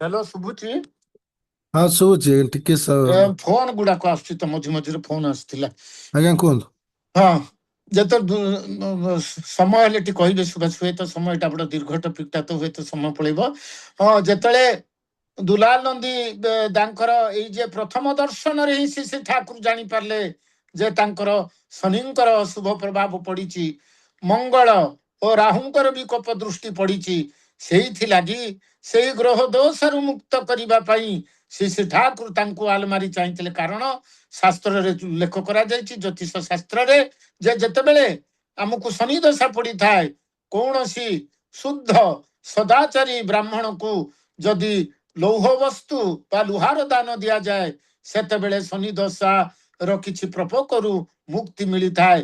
କାରଣ ଲୁହାର ମେଟାଲ ତାର କାରକ ଗ୍ରହ ହଉଛନ୍ତି ଶନି, ସୁତରାଂ ଲୌହ ଦାନ କରିବାର ଭିତର ଦେଇ ଶନି ସନ୍ତୁଷ୍ଟ ହେଇଥାନ୍ତି। ସେ ଯାହା ହଉନା କାହିଁକି ଏହିପରି ଭାବରେ ଯୋଉମାନେ ଶ୍ରୀ ଠାକୁରଙ୍କୁ ଗ୍ରହଣ କରି ଚାଲିଛନ୍ତି ଏବଂ ସେଇଭଳି ଚଳନରେ ଯଦି ଆମେ ଯଦି ଚାଲିବା, ତାହେଲେ ଦୁଲାଲ ନନ୍ଦୀ ଦାଙ୍କର ପରି ଆମ ମାନଙ୍କର ଜୀବନରେ ବି ଯେତେ ସବୁ ଅଶୁଭ ଗ୍ରହ ଦୋଷ ଥାଉ ନା କାହିଁକି, ସେଇ ଅଶୁଭ ଗ୍ରହ ଦୋଷ ବା ଅଶୁଭ ଗ୍ରହର କବଳରୁ ଆମେ ସହଜ ଭାବରେ ମୁକ୍ତି ପାଇପାରିବା। ଏବଂ ଆମେ ଯେତେବେଳେ ବିଭିନ୍ନ ଗ୍ରହର ଏଇ ଅଶୁଭ ପ୍ରଭାବ ବିଷୟରେ ଆଲୋଚନା କରୁଛେ, ଶନି ପରେ ଦେଖିବା ରାହୁ। ରାହୁ ଗ୍ରହର ଏଇ ମାନେ ଯାହା କହନ୍ତି ପ୍ରଭାବ, ଅଶୁଭ ପ୍ରଭାବ ଭିତରେ ଅଚାନକ ସଙ୍କଟ ଆସିଯାଏ, କୁଆଡେ କିଛି ନଥିବ, ହଠାତ୍ ଘରେ ଗୋଟେ ବିପତ୍ତି ପଡିଗଲା, ହଠାତ୍ ଦେଖିବେ ଘରେ ଚୋରି ହେଇଗଲା, ପଇସା ପତ୍ର ସୁନା ଟଙ୍କା ରଖିକିରି ଘରେ ଯାଇଛନ୍ତି, ମାନେ ବାହାରକୁ ଯାଇଛନ୍ତି, ହଠାତ୍ ଦେଖୁଛନ୍ତି ମାନେ ସେଇଟା ହଜିଗଲା। ରାସ୍ତାରେ ଆପଣ ଯାଉଛନ୍ତି, ବସରେ ଯାଉଛନ୍ତି ବା କୁଆଡେ ମାର୍କେଟ ଯାଇଛନ୍ତି, ଦେଖିବେ ହଠାତ୍ ପକେଟ ମାର ହେଇଗଲା, ଟଙ୍କା ସବୁ କୁଆଡେ ଉଡିଗଲା। ତେଣୁ ଏଇଭଳି ଭାବରେ ଅଚାନକ ସଙ୍କଟ ଓ ଭ୍ରମରେ ପକାଇବା ଗ୍ରହ ହଉଛନ୍ତି ରାହୁ। ଏବଂ ସେଇ ପ୍ରଭାବଟା ତାର ପ୍ରଭାବ ସ୍ୱରୂପ ମଣିଷର ବୁଦ୍ଧି ଭ୍ରମ ହେଇଯାଏ, ମଣିଷ ଭୁଲ ନିଷ୍ପତ୍ତି ନେଇ ବଡ ବଡ କ୍ଷତି ସହିବା ହୋଇଥାଏ, ଚୋରି କିମ୍ବା ଠକାମିର ଶିକାର ହେଇଯାଏ। ଆଉ ରାହୁଙ୍କର ସବୁଠୁ ବଡ କଥା ହେଲା ମଣିଷକୁ ଅଚିହ୍ନା ବ୍ୟାଧି ବା ଅଜଣା ରୋଗ ହୁଏ, ଯାହା ଡାକ୍ତରୀ ପରୀକ୍ଷାରେ ଡାୟଗ୍ନୋସିସ୍ ବା ଚିହ୍ନଟ କରାଯାଇ ପାରେ ନା। ବେଳେ ବେଳେ ଦେଖିବେ ଆମେ ମାନେ ଏଭଳି ରୋଗରେ ପଡୁ, କେତେ ମେଡିକାଲ, କେତେ କଣ ଦେହ ଖରାପ ଲାଗୁଛି, ଡାକ୍ତର ମାନେ ବି ଜାଣିପାରୁନାହାନ୍ତି। ଆମେ ଏମିତି ମାନେ ଯାହାକୁ କହନ୍ତି ସହଜରେ ରୋଗ ଡାୟଗ୍ନୋସିସ୍ ହେଇପାରେ ନା। ଏଇଭଳି ଭାବରେ ରାହୁ ଗ୍ରହଙ୍କର ମାନେ ବିପାକର କୁପ୍ରଭାବ ସହିବାକୁ ପଡିଥାଏ। ଅଚାନକ ବ୍ୟବସାୟରେ ବୁଡିଯିବା ଏବଂ ମାନସିକ ଚିନ୍ତା, ଏଇଭଳି ପ୍ରଭାବ ପଡିଥାଏ। ଠିକ ସେଇପରି ଭାବରେ କେତୁ ଗ୍ରହ, ସେ ବି ମତିଭ୍ରମ କରାନ୍ତି, ବିଚ୍ଛେଦ ଓ ଦୁର୍ଘଟଣା ସାମ୍ନା କରିବାକୁ ହେଇଥାଏ। କେତୁ ହଉଛନ୍ତି ବୈରାଗ୍ୟର ଗ୍ରହ, ତାହେଲେ ତାର ପ୍ରଭାବ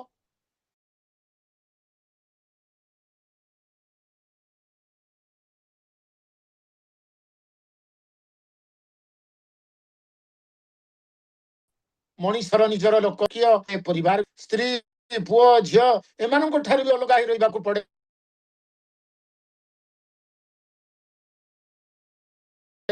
এইଭଳି ଭାବରେ କେତୁ ସ୍ଥାନ ପରିବର୍ତ୍ତନ ହେଇଯାଏ।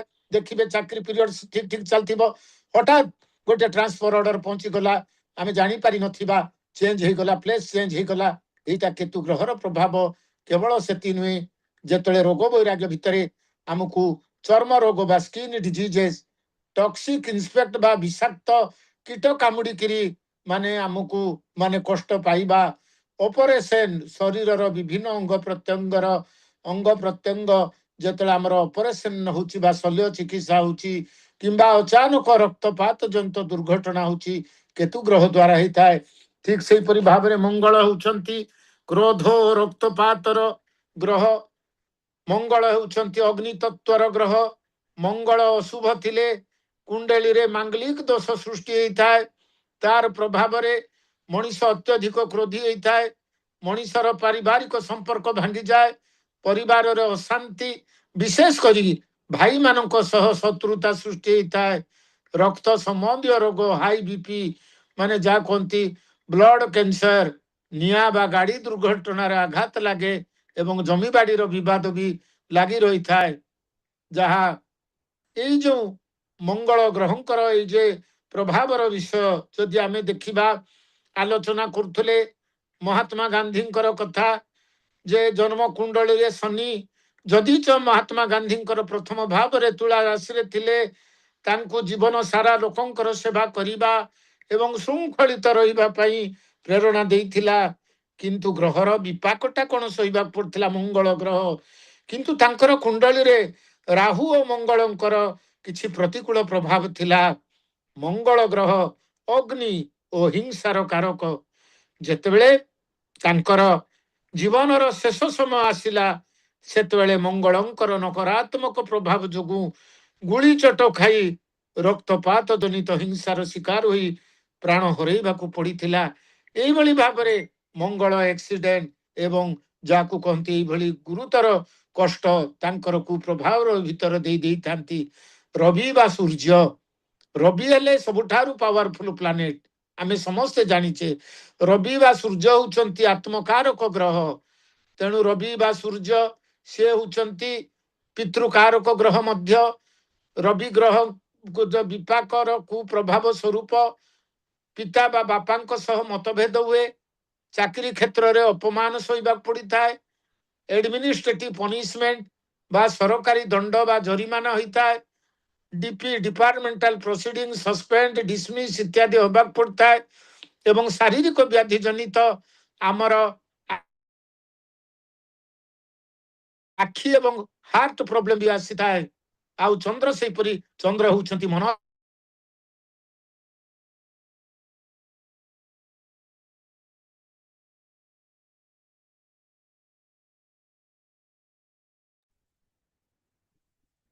ଅଡ଼ିଓ କଟି ଯାଉଛି, ଫୋନକୁ ଡୋଣ୍ଟ ଡିଷ୍ଟର୍ବ କରିଦିଅନ୍ତୁ। ଦାଦା ଆପଣ ଅଡ଼ିଓ ଆସୁନି, ଅସୁବିଧା।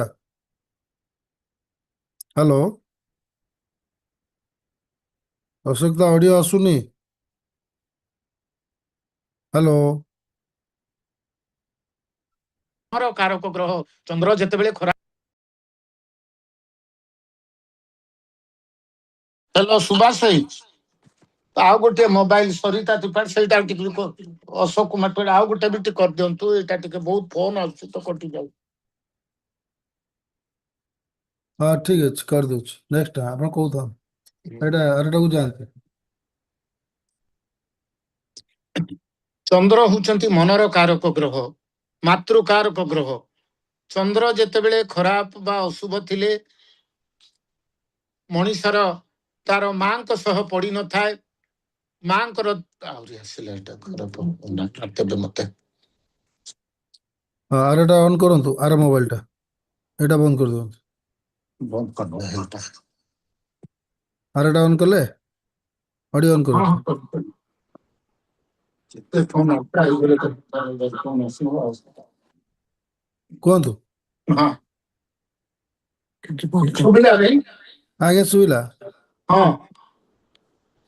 ବନ୍ଦ କରାଉଛନ୍ତି କେତେବେଳେ? ହଁ ଚନ୍ଦ୍ର ଖରାପ ଥିଲେ ମଣିଷ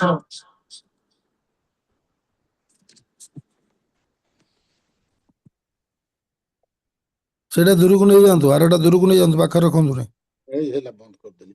ଏଇଟା ପାଖକୁ ଚନ୍ଦ୍ର ରଖନ୍ତୁ। ହଁ ଖରାପ ଥାନ୍ତି ମଣିଷର ମାନସିକ ଅସ୍ଥିରତା, ଅତ୍ୟଧିକ ଚିନ୍ତା, ମାଙ୍କର ସ୍ୱାସ୍ଥ୍ୟ ଖରାପ ହେବା ହେଇଥାଏ। ମଣିଷର ଲଙ୍ଗସ ପ୍ରୋବ୍ଲେମ, ଫୁସଫୁସରେ ପ୍ରୋବ୍ଲେମ ଦେଖାଦିଏ, କାଶ କଫ ଇତ୍ୟାଦି ଦେଖାଦିଏ ଏବଂ ଏଇଭଳି ଭାବରେ ମନଟା ସବୁବେଳେ ବିଚଳିତ ଅବସ୍ଥା, ଅଶାନ୍ତି ଅବସ୍ଥା ରହେ। ଆଉ ବୁଧ ହେଉଛନ୍ତି ବି ଅତ୍ୟନ୍ତ ପ୍ରଭାବଶାଳୀ ଗ୍ରହ। ବୁଧ ହେଉଛନ୍ତି ବ୍ୟବସାୟର ଗ୍ରହ। ବୁଧ ଖରାପ ଯଦି ଥାନ୍ତି ବା ବୁଧ ଗ୍ରହଙ୍କର ବିପାକର ଅଶୁଭ ଫଳ ସ୍ୱରୂପ ବ୍ୟବସାୟରେ ବଡ଼ କ୍ଷତି ହେଇଥାଏ। ମଣିଷ ବୁଦ୍ଧିବଣା ହେଇଯାଏ, ବୁଦ୍ଧି କାମ କରେନି, ମଣିଷ ଓଲଟା ବୁଝେ, ତାର ମାନେ ଅଣ୍ଡରଷ୍ଟାଣ୍ଡିଂ କାପାସିଟି ତାର ଠିକ ହେଇନଥାଏ ଏବଂ ରୋଗ ବ୍ୟାଧି ସ୍ୱରୂପ ମଣିଷକୁ ସ୍କିନ୍ ଆଣ୍ଡ ନର୍ଭ ପ୍ରୋବ୍ଲେମ, ଚର୍ମ ରୋଗ ଏବଂ ସ୍ନାୟବିକ ବିକାର ବା ସମସ୍ୟାର ସମ୍ମୁଖୀନ ହେବାକୁ ପଡ଼ିଥାଏ। ଏବଂ ସବୁଠାରୁ ବଡ଼ କଥା ହେଲା ଆଉ ଆସିଲା ବୃହସ୍ପତି। ସୂର୍ଯ୍ୟଙ୍କର ପରେ ଦ୍ୱିତୀୟ ପାୱାରଫୁଲ ଗ୍ରହ ହେଲେ ବୃହସ୍ପତି, ଯାହାକୁ କୁହାଯାଏ planet of education, knowledge and wisdom. ଏବଂ ବୃହସ୍ପତି ଗ୍ରହର କୁପ୍ରଭାବ କ'ଣ ହେଇଥାଏ? ବୃହସ୍ପତି ଯଦି ଖରାପ ରହିଥିଲେ ଗୁରୁ ଗ୍ରହ ବୋଲି ବି କୁହାଯାଏ। ବୃହସ୍ପତି ଖରାପ ହେଲେ ମଣିଷର ଶିକ୍ଷାରେ ବାଧା ପହଞ୍ଚେ, ଏଜୁକେସନ ତାର ଠିକ ରୂପେ ହେଇପାରେ ନା, ଧନହାନି ହୁଏ, ମାର୍ଗଦର୍ଶନର ଅଭାବ ହୁଏ। ଆଉ ବୃହସ୍ପତି ହେଉଛନ୍ତି ସନ୍ତାନର କାରକ ଗ୍ରହ। ସୁତରାଂ ପୁଅ ଝିଅ ଜନ୍ମ ହେବାରେ ବିଳମ୍ବ ହେଇଥାଏ ବା ସନ୍ତାନ ସୁଖ ମିଳିବାରେ ବିଳମ୍ବ ହେଇଥାଏ ଏବଂ ଶାରୀରିକ କ୍ଲେଶ ସ୍ୱରୂପ লিভর আমার যକୃତ ସମସ୍ୟା ଦେଖା ଦିଏ ଓବେସିଟି ପ୍ରୋବ୍ଲେମ ବହୁତ ମୋଟା ହେଇଯାଏ ମଣିଷ ତେଣୁ ଏଇଭଳି ଭାବରେ ବୃହସ୍ପତି ତାର କୁପ୍ରଭାବରେ କଷ୍ଟ ଦିଅନ୍ତି ଏବଂ ଶାସ୍ତ୍ରରେ କୁହାଯାଇଛି ବୃହସ୍ପତି କିଭଳି ଭାବରେ କେଉଁ ରାଶିରେ କେମିତି ଭାବରେ କଷ୍ଟ ଦିଅନ୍ତି ସୁନ୍ଦର ଭାବରେ ବର୍ଣ୍ଣନା କରାଯାଇଛି ଜନ୍ମ ରାସୌ ସୁରାଚାର୍ଯ୍ୟ ରାମ ରାଜା ବନଙ୍ଗତଃ ତୃତୀୟେ च ବଳିର୍ବଦ୍ଧ षष्ठे कंस दशानन अष्टमे बाणश्च दशमे मधुकैटभ द्वादशे सगर राजा चतुर्थे पांडवागम केड़े बड़ कष्ट देखु बृहस्पति भी दियंती खराब बा अशुभ प्रभाव थिले कुआगला जन्म रासु सुराचार्य राम राजा वनंगतः भगवान श्री राम पुरुषोत्तम मर्यादा पुरुषोत्तम श्री रामचंद्र वन को गले बृहस्पति प्रभाव तांकर जन्म राशि रे थिले बृहस्पति एवं से गले वन को गले तृतीय च बलिर्बद्ध एवं राजा बलि एड़े बड़ दानी थिले एवं बलि को पातालपुरी को जो पठेई दबा पई से तृतीय स्थान रे तांकर बृहस्पति थिले बोली माने अशुभ कारक थिले बोली बलि राजा पातालगामी हेले षष्ठे कंस दशानन एवं कोष्ठीर षष्ठ स्थान रे दुस्थान रे बृहस्पति थिले बोली कंसर मृत्यु होइतिला एड़े बड़ दशानन रावण तार भी मृत्युर कारक होइतिले बृहस्पति अष्टमे बाणश्च जातकर अष्टम स्थान रे बाळीर बृहस्पति थिबा जोगु से एड़े बड़ वीर सेतळे बाळी परि बलवान बाळी परि वीर संसार रे केही नथिले किंतु तार भी मृत्युर कारण होइतिले बृहस्पति दशमे मधु कैटभ पुराण रे मधु एवं कैटभ सृष्टिर आरंभ रे जो दुईटी दैत्य व राक्षस से माने इच्छा मृत्यु बर पाइबी बृहस्पति जो अशुभ दशार मृत्यु वरण करने को पड़ता द्वादशे सगर राजा सगर वंशधर 60,000 पुत्रंकर सहित समूले विनाश प्राप्त होइतिले द्वादश बा सबुठारु व्यवस्थान रे बृहस्पति थिबा जोगु चतुर्थे पांडवागम चतुर्थ स्थान रे बृहस्पति थिबा जोगु पंचु पांडव जहा आलोचना करा जाउतला से माने वनगामी ही जाइतिले माने बृहस्पति भी केते कष्ट देंतु बृहस्पति सबुठारु बड़ नैसर्गिक शुभ ग्रह से जनरली केते अशुभ एमिति करंतिनी किंतु बेले बेले बृहस्पति सबुठारु बड़ मारक ग्रह माने कुआ जाय नैसर्गिक आमे जहा आगुरु आलोचना करतले जो माने नैसर्गिक शुभ ग्रह से माने साधारणतः शुभ फल प्रदान करथांती जीवात्मा को एते कष्ट जंत्रणा दियंतिनी किंतु से माने प्रबल मारक होइथांती मृत्यु दंड जदि दियंती शुभ ग्रह माने सर्वाग्रे दियंती किंतु जो माने नैसर्गिक पाप ग्रह रवि मंगल शनि ए जो नैसर्गिक पाप ग्रह माने सहजरे मृत्यु तो दी नाथंती किंतु जीवात्मा को आशातीत माने जा कोंती शारीरिक मानसिक क्लेश जंत्रणा दुख कष्ट दुर्विपाक देतांती एवं परिशेष रे शुक्र ग्रह जे कि कलत्र कारक ग्रह जे कि स्त्रीर कारक ग्रह एवं ए जो वैवाहिक जीवनर कारक ग्रह शुक्र जदि आमर अशुभ प्रभाव बा अशुभ फल दियंती तारि भितर देई आमर वैवाहिक जीवनर अशांति आसे माने डिवोर्स होबार संभावना रुए बा विवाह विच्छेद हुए मनीष को गुप्त रोग हुए जहाँ इंग्राजी रे एसटीडी बोली कहा जाए सेक्सुअली ट्रांसमिटेड डिजीजेस माने जाको सिफिलिस गोनेरिया इत्यादि अनेक गुप्त रोग हुए एवं माने विलास व्यसन बा लग्जुरी जोगु मनीष ऋण रे बुड़ी जाई नष्ट हो जाए यही है ग्रह मानकर किभली भाबरे क्यों ग्रह मानकर किमिति प्रभाव पड़ुची समय बधे ही गलानी शेषरे अनेक विषय आलोचना करिबार थिला किंतु केवल एति मात्र कहिबी आमे भयभीत ही गले हबनी घाबरे गले हबनी ग्रह जदि खराब पड़ीची से ठाकुर माने कहले अभाव जखन मारबे छो जा जुटे दिस पागी जो ग्रह जेतले खराब पड़ीची ग्रहर अशुभ फलर सामना करने को जेतबेले पड़े सेते मात्रा रे इष्ट प्राण होइतिबा सेते मात्रा रे सत्संग जीवा सेते मात्रा रे ठाकुर काम करिबा ସେତେ ମାତ୍ରାରେ ଆମେ ଡିପି କାମ କରିବାକୁ ଯିବା, ସେତେ ମାତ୍ରାରେ ଆମେ ଠାକୁର ଯାହା ଯାହା ନୀତି ନିୟମ ଦେଇଛନ୍ତି ତାଙ୍କର ବିଧି ବିଧାନକୁ ପାଳନ କରିକିରି ଚାଲିବା। ପରମ ଦୟାଳୁ ଶ୍ରୀ ଶ୍ରୀ ଠାକୁର କହୁଛନ୍ତି, ଅସତ ଯା কিছু ଛାଡ଼, ସତ ଯା কিছু ହାତ କଲମେ କର, ବେଶ করে বিনিয়ে বিনিয়ে দেখে, গ্রহ নিগ্রহ হতে অনেক রেহাই পাবে। ବିକୃତି ବିଧାନ ଗ୍ରନ୍ଥରେ ଶ୍ରୀ ଠାକୁର କହିଲେ, ଆମ ଭିତରେ ଅସତ ଯାହା ଅଛି, ମନ୍ଦ ପ୍ରକୃତି ଯାହା ଅଛି, ମନ୍ଦ ପ୍ରବୃତ୍ତିର ଅଭିଭୂତି ଯେଉଁ କାମ କ୍ରୋଧ ଲୋଭ ଆମ ମାନଙ୍କୁ ଅସତ ଦିଗରେ ପରିଚାଳିତ କରୁଛି, ଏହି ମନ୍ଦ ପ୍ରବୃତ୍ତି ଗୁଡିକୁ ଆମକୁ ଶୁଭରେ ନିୟନ୍ତ୍ରଣ କରିବାକୁ ପଡିବ। ତେଣୁ ଠାକୁର କହିଲେ, ଅସତ ଯାହା কিছু ଛାଡ଼, ସତ ଯାହା কিছু ହାତ କଲମେ କର। ସତ କର୍ମ ହାତେ କଲମେ ପ୍ରାକ୍ଟିକାଲି ଆମକୁ କରିବାକୁ ପଡିବ ହିଁ ପଡିବ। ବେଶ କରେ ବିନିଏ ବିନିଏ ଦେଖେ, ମାନେ ଟିକି ନିଖି କରି ଦେଖି ନିଜକୁ ଆମେ ଇଣ୍ଟ୍ରୋସ୍ପେକ୍ଟ କରିବା, ନିଜକୁ ପର୍ଯ୍ୟାଲୋଚନା କରିବା, ଆତ୍ମବିଶ୍ଳେଷଣ କରିବା। ମୋ ଭିତରେ କି ଖରାପ ଗୁଣ ଅଛି, କଣ ସବୁ ଅଛି, ସବୁବେଳେ ନାମ ହେଇ ରହିପାରୁଛି ନା ନାହିଁ, ସବୁବେଳେ ଇଷ୍ଟଙ୍କର ମଣିଷ ହେଇ ରହିପାରୁଛି ନା ନାହିଁ। ଏଇଭଳି ଭାବରେ ଯେତେବେଳେ ଆମେ ଚାଲିବା, ଶ୍ରୀ ଶ୍ରୀ ଠାକୁର କହିଲେ, ଗ୍ରହ ନିଗ୍ରହ ହତେ ଅନେକ ରେହାଇ ପାବେ। ଏଇଭଳି ଭାବରେ ଆମେ ଯଦି ଚାଲିବା, ଏଇ ଯୋଉ ଗ୍ରହ ମାନଙ୍କର ଅଶୁଭ ପ୍ରଭାବ ଜନିତ ଦୁଃଖ ଦୁର୍ଦ୍ଦଶାରୁ ଅନେକ ରେହାଇ ପାଇବା। ଏବଂ ଯେଉଁମାନେ ସେଇଭଳି କରିତ କର୍ମା କର୍ମ ବିରହୀ ଉଠନ୍ତି, ତାଙ୍କର ନିଜର ପ୍ରବୃତ୍ତିର ଝୁଙ୍କ ଅପେକ୍ଷା ଇଷ୍ଟ ନିଶାର ଝୁଙ୍କ ଯେତେବେଳେ ଅଧିକ ହେଇଯାଏ, ଶ୍ରୀ ଶ୍ରୀ ଠାକୁର ଗ୍ୟାରେଣ୍ଟି ଦେଇ କହୁଛନ୍ତି, ଯେତେ ବଡ ଗ୍ରହ ବିପାକ ଥାଉ ନା କାହିଁକି ସେ ମଣିଷର ସବୁ କିଛି ମାନେ ବିଦୁରିତ ହେଇଯିବ। ତେଣୁ ସମୟ ତ ହେଇଗଲାଣି, ଆସନ୍ତୁ ଆମେ ପ୍ରକୃତରେ ସମସ୍ତେ ଓହୋ ଭାଗ୍ୟବାନ। ଏଇ ପୃଥିବୀର ପୃଷ୍ଠରେ ନିଶ୍ଚିତ ଭାବରେ ମୁଁ କହିପାରିବି, କାରଣ ଏ ଯୁଗର ଯୁଗ ପୁରୁଷୋତ୍ତମ ବର୍ତ୍ତମାନ ଯାହାକୁ କହନ୍ତି ପ୍ରେଜେଣ୍ଟ ଇନକାର୍ନେସନ, ପରମ ଦୟାଳୁ ଶ୍ରୀ ଠାକୁରଙ୍କୁ ଆମେ ପାଇଛେ। ତାଙ୍କର ବିଧାନ ମାନି ଚାଲିଲେ এইଭଳି ଯେତେ ବଡ ଜଗତର ଗ୍ରହ ବିପାକ ହେଲେ ବି ସବୁ ଗୁଡିକୁ ମାନେ ଯାହାକୁ କହନ୍ତି କି ମାନେ ଶୁଖିଲା ନଡାକୁ ନିଆଁ ଲଗେଇ ଦେଲେ ଯେମିତି ଜଳିଯାଏ, ସବୁ କିଛି ଗ୍ରହ ବିପାକ ଜଳିଯିବ। ତେଣୁ ଶ୍ରଦ୍ଧା ଭକ୍ତି ଭଲ ପାଇବା ନେଇ ଠାକୁରଙ୍କର ପାଖରେ ଇଷ୍ଟ ପ୍ରାଣତା ସଞ୍ଚାରିତ କରି ଚାଲିବା, ତାଙ୍କରି କର୍ମ ଆଚାର୍ଯ୍ୟ ଦେବଙ୍କ ପ୍ରୀତିକର କର୍ମ କରିବା ଏବଂ ପ୍ରତିଦିନ ମନେ ରଖିବା ପରିବେଶର ପ୍ରତିଟି ମଣିଷର ଉପକାର କରିବା ପାଇଁ।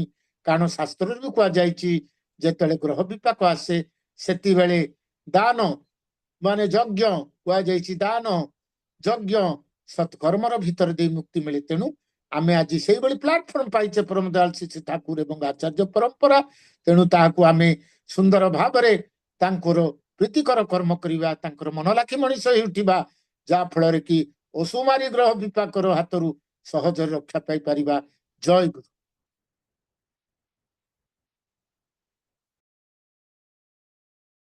ଆଜ୍ଞା ଜୟ ଗୁରୁ, ବହୁତ ବହୁତ ଧନ୍ୟବାଦ ଶ୍ରୀ ଡକ୍ଟର ଅଶୋକ କୁମାର ତ୍ରିପାଠୀ ଦାଦା, ଏସପିଆର ସତ୍ସଙ୍ଗ ବିହାର ନବରଙ୍ଗପୁର। ଏତେ ସୁନ୍ଦର ଭାବରେ ଆଜିର ଯାହା ବିଷୟବସ୍ତୁ ଥିଲା, ଗ୍ରହ ବିପାକର ପ୍ରଭାବ, ସୁନ୍ଦର ଭାବେ ଦାଦା ଆଲୋଚନା କରିଛନ୍ତି। ଏତେ ସୁନ୍ଦର ସୁନ୍ଦର ଉଦାହରଣ ଦେଇଛନ୍ତି, ଏଇ ଟପିକ ମଧ୍ୟ ଆଉ 2-3ଟା ଏପିସୋଡ କଲେ ବି ସରିବନି। ଯାହା ହଉ ବହୁତ ବଢିଆ ବିଷୟ ଦାଦା, ସত্যି ଅତି ମନ ପ୍ରାଣ ହୃଦୟ ଦେଇ ମଧ୍ୟ ଆଜି ଆଲୋଚନା କରିଛନ୍ତି। ଆମେ ପ୍ରଥମେ ବୁଝିବା ଗ୍ରହ କ'ଣ। ଗ୍ରହର ଅର୍ଥ କ'ଣ? ମହାଜାଗତିକ ପିଣ୍ଡ ବା ପ୍ଲାନେଟ କିମ୍ବା ଜ୍ୟୋତିଷ ଶାସ୍ତ୍ର ଅନୁଯାୟୀ ମାନବ ଜୀବନକୁ ପ୍ରଭାବିତ କରୁଥିବା ଶକ୍ତି, ଯେପରିକି ସୂର୍ଯ୍ୟ, ଚନ୍ଦ୍ର, ଶନି, ମଙ୍ଗଳ ଆଦି ନବଗ୍ରହ। ସାଧାରଣ ବ୍ୟବହାର ଆମେ କ'ଣ କହୁ? ଆମେ ସାଧାରଣ ଭାଷାରେ କହୁ ତାର ଗ୍ରହ ଦଶା ଚାଲିଛି, ଅର୍ଥାତ୍ ଖରାପ ସମୟ ଚାଲିଛି। ବିପାକ, ବିପାକ ବୋଲି ଆମେ କ'ଣ ହବୁ? ବିପାକର ଅର୍ଥ ପରିଣାମ, କୁଫଳ, ଦୁର୍ଦ୍ଦଶା ବା ସଙ୍କଟ। ଆଡଭର୍ସିଟି, କନସିକ୍ୱେନ୍ସ, କୌଣସି କର୍ମ କିମ୍ବା ଗ୍ରହର ସେହି ଅବସ୍ଥା ଯାହା କଷ୍ଟ ବା ଦୁଃଖ ପ୍ରଦାନ କରିଥାଏ। ସାଧାରଣ ବ୍ୟବହାରରେ ଆମେ କ'ଣ କରୁ? ବିପାକର ଅର୍ଥ ହେଉଛି ବିପଦର ସମୟ ବା ଅଶୁଭ ପରିଣତି, ପ୍ରଭାବ ବା ଇମ୍ପାକ୍ଟ।